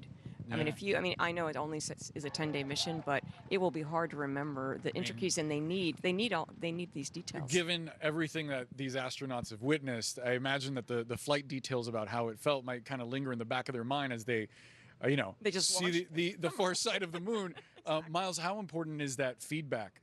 It's really important. I would be absolutely shocked if Reed Weissman didn't take the stick for a little while. Right? You know what I mean? There's two Navy guys up there. Come on. Victor. Remember who's commander here, right? But it is a full team sport there. I mean, there's a lot to do. I mean, Jeremy is, everybody's watching procedures and everybody's kind of doing everything. Victor's doing the actual piloting with Reed. It's week 1 operation. But then Christina is in charge of the measurements. Basically, there's a grid on the screen, and when you see that interim stage get bigger in the picture, then they know exactly how far away they are. And that's the only way. They don't have range finding like our cars. Yeah. I mean, and you think, well, why would they do this intricate thing without that ability? This was added on as an extra task, like, hey, we have an opportunity. There's time, there's propellant, and we could do this thing. And so it's an extra task that's going to be invaluable. My eyes went straight to the simulator in the media room. And as a pilot, you can't help but want to go play around. I didn't want to embarrass myself off the bed, but perhaps we should go. It sounds like a good social media. Did you try it yet? Yeah. No. Oh well, I didn't even know it was there. Yeah, there's a whole Holy setup cow. with the stick and everything, and I think that we maybe need to go, and Miles too. I think maybe and all the maybe a little- pilots here. Miles, need to will go you play put with in a good it. word? I was drooling over the same thing. I think we need to do, Yeah, our I think eyes we went need to do. straight to it. Let's get a story in the works. But this is an important point, though. Space flight is so automated, right? That you could easily build a system that sort of puts the pilot out of the loop. And it's very important that they have the ability, when needed, to take control of the craft. And this is part of wringing out that system, understanding how it flies. Because if you truly are going to set up camp on the moon, not every flight is going to be to a pre-existing or a preordained site. You're going to have to do some improvising. And you want to know how this craft flies in case you have to take over and fly it in a specific way that isn't part of the plan. So this is beginning that process, understanding everything about how this bird flies when you're actually controlling it by hand. I think of the scene from The Right Stuff. Yes. Where they truly want to be able, the astronauts, the Mercury 7, want to be able to demonstrate the right stuff and have an ability to, an impetus of control and have essentially their test pilots, and they want to continue test piloting. And I think the thing that strikes me in this mission is there is actually some piloting here, that these are not just subjects along for a ride. This is not just a science experiment on a fixed track. This is going to have some real test of the right stuff. Yeah. So one of the key things about success in this mission is getting these astronauts back to Earth safely. I believe in a moment we're going to go to Tom Foreman to help explain the sheet shield that's on thank you. It's been a long day. Yeah, the heat shield, a lot of talking, that's on the Orion capsule and making sure that it's intact as it gets back into Earth. Before we go to Tom, we have it now. So let's go back to Tom Foreman, who's in the CNN virtual room with details on this heat shield. Tom, it's essential for astronaut safe return, right? When the Orion capsule comes back in contact with the Earth's atmosphere, perhaps the most important part of this spacecraft will be this heat shield down here, because Orion will hit the atmosphere at about 25,000 miles an hour, much faster than a typical low Earth orbit spacecraft would hit. And that means as the air is compressed below it, it will heat up to about 5,000 degrees Fahrenheit, half the surface temperature of the sun. Now, this is an ablative shield, which means it is supposed to erode away against that intense heat. But on Artemis I, a very similar capsule with a similar shield saw uneven erosion at the bottom of it, and that raised some safety concerns. So NASA has changed the way that they're bringing this back, the pattern, the approach angle, and they're hoping that that will ease that problem and not let it occur again, so that Orion will be able to slow down, pop its parachutes, and safely splash down in the ocean. And we will be looking forward to that safe splashdown as it happens. Thanks to Tom Foreman for bringing that to us. Miles, before we get to a splashdown, there are many important landmarks along the way on this journey, and one of them is day 6, when the astronauts are going to be actually going around the far side of the moon and losing comms with Earth, losing communications with Earth for about an hour. They'll be the loneliest humans in the universe, I guess, at that point, right? If you think about it, right? No, you don't see it that way? I mean, we had our couple of days at the Soyuz where we launched, and then we spent actually almost 2 days, just the three of us in a tiny capsule orbiting the Earth, and it felt like being back to the Apollo, Gemini, Mercury days, where it is just three people, you know, in a place that belongs to all of us. Well, it's a good thing they like each other. But, you know, I will say this. It's worth pointing out they are, not to get too technical and wonky, they're not orbiting the moon. It's actually a giant orbit of Earth and the moon is what they're doing. Right. And they will be 4,300 miles, I think, above the surface of the moon. Now, the Apollo astronauts, Apollo 8, for example, all the other missions, they circularized their orbits around the moon, and they were much, much lower, on the order of 100 miles, thereabouts, I believe. So they saw very, you know, they were up close and personal with the moon and saw narrow swaths. And so there's actually, there's kind of a scientific opportunity here for them to see a bigger panorama and actually see portions of the moon that human eyes have not seen without the assistance of a telescope or some other device or some other orbiting craft. And so they've done a ton of work. They went to Iceland and other places to become, you know, mini geological experts. This is what astronauts do. They have to become, you know, instant experts in a range of things. And they will be looking for places that are of interest on the craters and also trying to get a little sense, a little bit of a recce on this South Pole location where ultimately NASA would like to build this outpost. Maybe doing some surveying for future real estate. It could be. Panel, stay with me. These four astronauts are traveling farther into space than any human has before. Stay with us as we underscore what it takes and what is still to come in NASA's ambitious mission, why it could get humans closer one day to landing on Mars. Eva Longoria, Searching for France, premieres April 12th on CNN and next day on the CNN app. Thought they were cooling off on the sidelines? Well, they're just getting warmed up. Surprise! DirecTV got hot. Hey, you know, I played in high school. Really? Well, I went to high school. I didn't go to high school. Anyway, it's never been easier to keep up with your favorite sports on live TV and streaming apps. So hot. Wait, there's no ice in yours. Why would I ruin a perfectly good bath?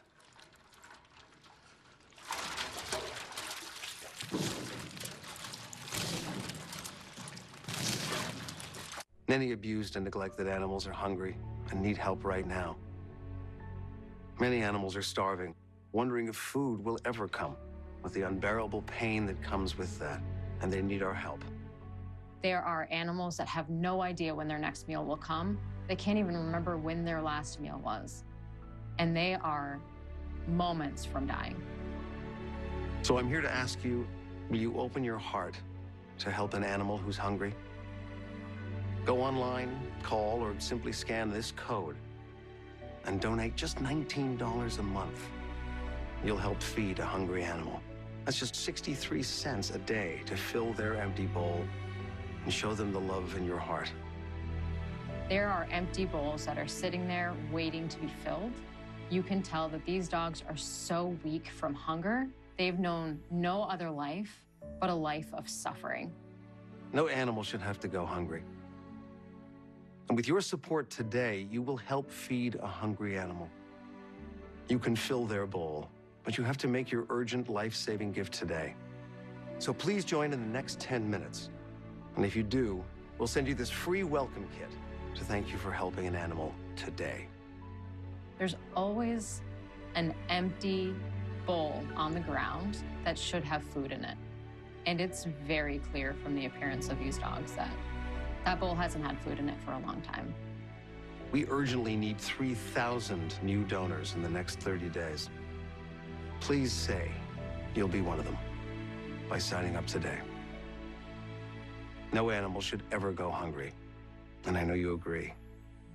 Please make this the moment that you say, I won't stand by while they suffer. Help fill their bowl too. Go online, call, or scan this code right now. What's the secret to peak health? Going micro with Noom. Micro habits, micro wins, even microdose GLP-1s. Starting at a new low price? Heck yeah. Now starting at just $79. As a kid, you believed in magic. Every now and then, you believe in it again. The all-electric RZ. Because the greatest measure of an automobile is how it makes you feel. Gold Bond believes in the power of touch. A love you forever touch. A touch that says, I'm never letting go. That's why Gold Bond is formulated to make your skin irresistibly touchable. Get in touch. Gold Bond. Extreme weather moving into the area. Rain, snow, and strong winds. Better stay inside. This way, let it play, make your head bob. Have to change in the range at the rest stop. New day, make a way, take your best shot. Bang, the bang, bang, bang, we shake it up. Don't let what's happening outside affect how you feel inside. Pella windows are tested against extreme heat, cold, wind, and rain, so you can protect what matters most. Out there, one plate. In here, as many plates as you want. Plates and plates and plates and plates and plates and plates of protein. Out there, teeny tiny shrimp. But in here, big butterfly shrimp. In here, you have a choice. Out there, madness. How often do you go in this thing? Daily. There's so much bad information. The really good information gets drowned. Nosferatu is emerging. You look like a child. Kara Swisher Wants to Live Forever. April 11th on CNN and next day on the CNN app. The Whole Story with Anderson Cooper. This week, Apple turns 50. Bill Weir looks at life before and after. Is society longing for simpler times? Yeah, I'm on the dumb phone. The Whole Story with Anderson Cooper. Saturday at 10 on CNN. We're back with CNN's special coverage of NASA's historic mission to the moon. This momentous day, as we also stand by for President Trump to address the nation about the war with Iran, giving renewed hope and inspiration about what comes next for NASA and American space travel. CNN is going to bring you live coverage of the president's remarks, which are expected at 9 p.m. Eastern in a little bit more than an hour, so stay tuned for that. We've talked a lot about the technical processes of this mission, from the flight path to the crew now traveling in space, a historic crew. We want to go to CNN's Ed Lavandera now on why this mission means so much for the history books. Booster ignition and liftoff. After a successful launch, the 4 astronauts on Artemis II are now on a risky journey to the far side of the moon. Traveling more than 1,200 miles per hour. They're expected to travel farther into deep space than any humans have ever gone before. The crew will travel inside the Orion capsule and orbit the Earth twice before traveling about 250,000 miles from Earth, circling the moon before returning. It'll take about 4 days once they leave Earth's gravity to get to the moon. The test flight to circumnavigate the moon is part of the Artemis Lunar Exploration Program. It's a test mission designed to prepare future Artemis missions to land on the moon by 2028. Commander Reed Weissman, pilot Victor Glover, and mission specialist Christina Cook and Jeremy Hansen. The diverse crew on the Orion spacecraft includes the first woman and the first black person to set off on a lunar mission. NASA's mission commander, 50-year-old Reed Wiseman, is a Navy test pilot and a single father of 2 girls. His wife died of cancer in 2020. The moon, to me, it's the thing that connects me together with all the other humans in my life. Victor Glover, also a naval test pilot, is the first black person to venture into deep space. He's the father of 4 kids. Engineer Christina Cook is the first woman to make the voyage to the moon. I'm drawn to exploring. I'm drawn to challenges. She holds the record for the longest space flight by a female astronaut at 328 days on board the International Space Station. And Jeremy Hansen, a fighter pilot, is the first Canadian and non-NASA astronaut to head on a lunar mission. It's his first space flight. The crew spent the morning prepping for their mission. Then NASA tradition, a lighthearted moment playing cards with their chief. The 10-day, roughly 685,000-mile journey around the moon and back carries dangerous risks. The Orion spacecraft, roughly the size of a cargo van, will face extreme temperatures, high levels of radiation, and incredible feats of physics. When the 4 astronauts fly by the far side of the moon, they will lose all communication with Earth for about 30 to 45 minutes. They will see the Earth rise over the moon, like the image first captured by Apollo astronauts and that Christina Cook had in her room as a child. We spent a lot of time figuring out, what are we going to do if we're having trouble with the spacecraft? What are the bare basics to give us a fighting chance? Obviously, I've had that conversation with my wife and my children. Why is this so important? I spoke with all 4 members of this crew 3 years ago when they were first assigned to the mission. It was clear then they fully understood the magnitude of this moment. You know, one aspect of human space exploration is that it unites, it lifts people up, and it pushes you to do things that seem impossible. It pushes you to do things that seem impossible. Inspirational words from a man who is now headed to the far side of the moon. Katie, a moment ago, we were joking off camera about, and actually on camera a bit too, about the loneliness that Miles and I personally would feel perhaps so far away from the rest of humanity. You seem to relish those moments when you were alone in the International Space Station. So tell us about why and what you think these astronauts are going to experience out there in terms of their connection to the rest of us down here on Earth. I truly think that it shows people that home is just bigger than we thought. And when you look down and you know that everyone that you know is down there, I didn't feel apart. I felt like, you know, people are there and we're not split up. And I don't know. It was pretty wonderful to be up there, and it was hard to come home. I bet. I can only imagine, as the 4 astronauts now of Artemis II are enjoying themselves. I think they'll come back changed, and I think they will change us. I certainly hope they might change us. We're going to talk more about how essential these next 24 hours are for these astronauts and this mission. We're going to take a quick break. We'll be back with the panel to discuss more about the significance of Artemis II in just minutes. Don't go anywhere.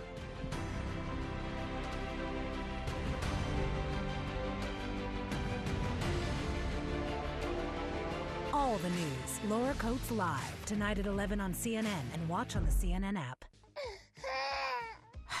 Messy happens. When it does, there's HomeAglow. For just $19, HomeAglow will clean your entire house. Everything from dishes to vacuuming, even laundry. Join thousands of Americans and book your first cleaning today for just $19. Son's a sweet dentist on ZocDoc. Dr. Stafford's a real beauty, and people say he's passionate about dentistry. Dr. Sales on 33rd Street? We could practically skate there. Booked it. Sweet. You've got options. Book now. Asthma. Does it have you missing out on what you love? Get back to better breathing with Fasenra, an add-on treatment for eosinophilic asthma. Fasenra is not for sudden breathing problems. Serious allergic reactions, including anaphylaxis, may occur. Get help right away for swelling of your face, mouth, tongue, or trouble breathing. Don't stop asthma treatments, including oral steroids, without talking with your doctor. Tell your doctor if your asthma worsens or you have a parasitic infection. Headache and sore throat may occur. Ask your doctor if Fasenra is right for you. Thanks for coming in to talk about Doug Jr. Of course. Third grade is when I learned Liberty Mutual could save you hundreds by customizing your car insurance. Why don't you come sit with us? Oh, a little snug. Only pay for what you need. Liberty, liberty, liberty, liberty. I truly thought that I was bad at money until I found a money app that makes me feel so good. The first time I used Monarch and saw all of my accounts in one place, I felt so much relief. And that financial shame said, what? Huh? Where'd she go? Huh? Try Monarch for free at monarch.com. Shopping for car insurance? The whole time is 2 hours. Skip the phone calls. Try Insurify. Compare dozens of quotes and save up to 50%. I just saved like $1,000. Go to Insurify.com and save up to $1,000 a year on your car insurance. So how are you feeling about your current money manager? Well, I feel like we've outgrown them. Well, she's right. Our lives have changed, and we need more than just mutual funds to help us in retirement. I understand. At Fisher Investments, we get to know you, your goals, lifestyle, and needs, and then tailor a portfolio just for you. That's good to hear. Can you help with estate planning? Yes, and we can also help you with Social Security, investment income, tax-efficient strategies, and more. Wow. At Fisher Investments, we're clearly different. Spring, the unofficial new year for tool people. A time to start new jobs, tackle new projects, and stock up on new tools at Harbor Freight. Whether you're a pro or just like doing things yourself, we've got the quality tools and savings to start your new year off right. So come celebrate spring savings at Harbor Freight. My accountant, who uses unsecured email, has all my tax info.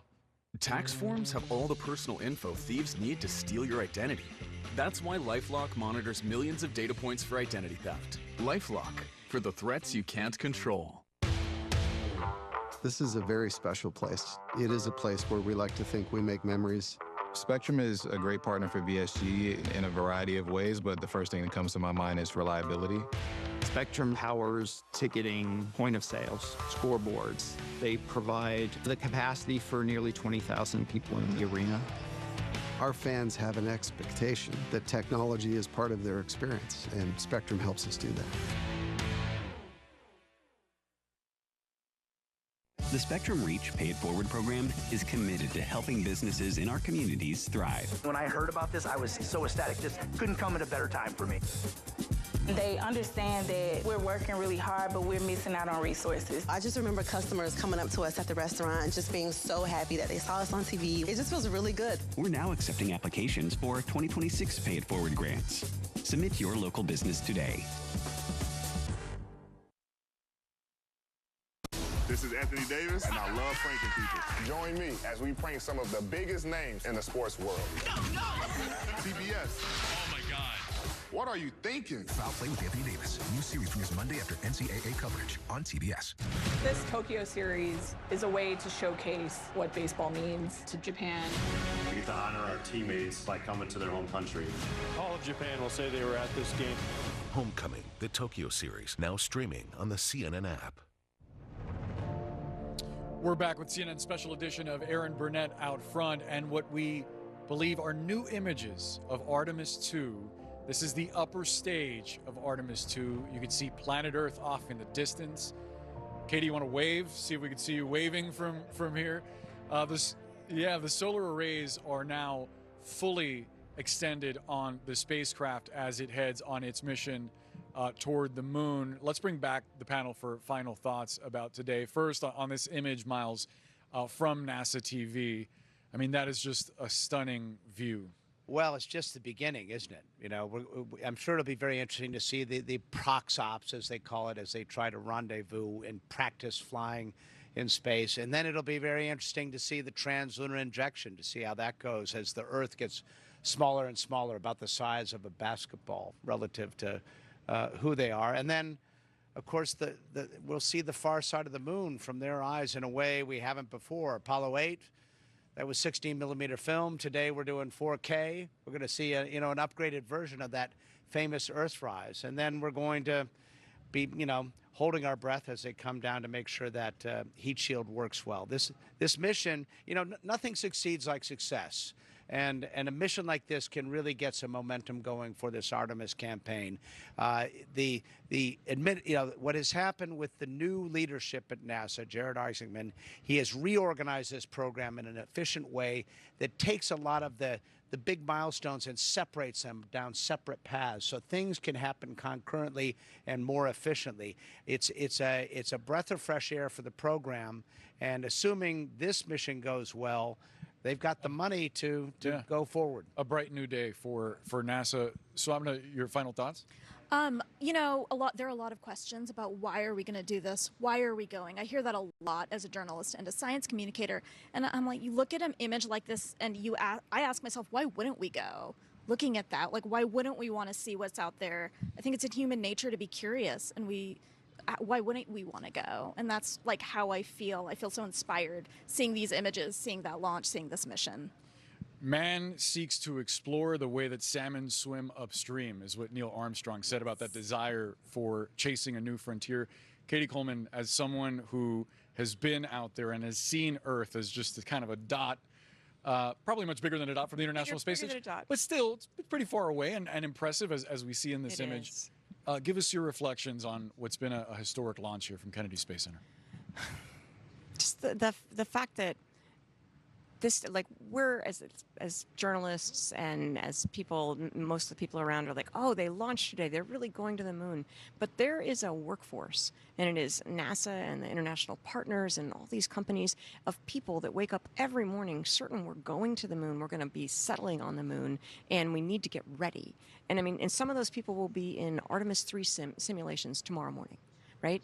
I mean, the machine that is exploration really did such a great job today, and it is a mighty machine, and they are wonderful people, and I just give them so much credit for doing something that we only kind of notice when they do the big thing, but they're on a path, and they are bringing all of us to the moon. Yeah, and today we are in awe of their work. We witness history, we witness greatness and excellence, and the result of hard work and dedication. And obviously, it's just the beginning. So thank you all so much for being with us. Thank you so much for joining us. It's been a momentous evening here in Florida. You can find more coverage of NASA's Artemis II mission and its 10-day journey on the CNN app. This is a very busy news night. It is far from over. CNN's Caitlin Collins and John Berman are up next with special coverage of President Trump's primetime address. Thank you for joining us.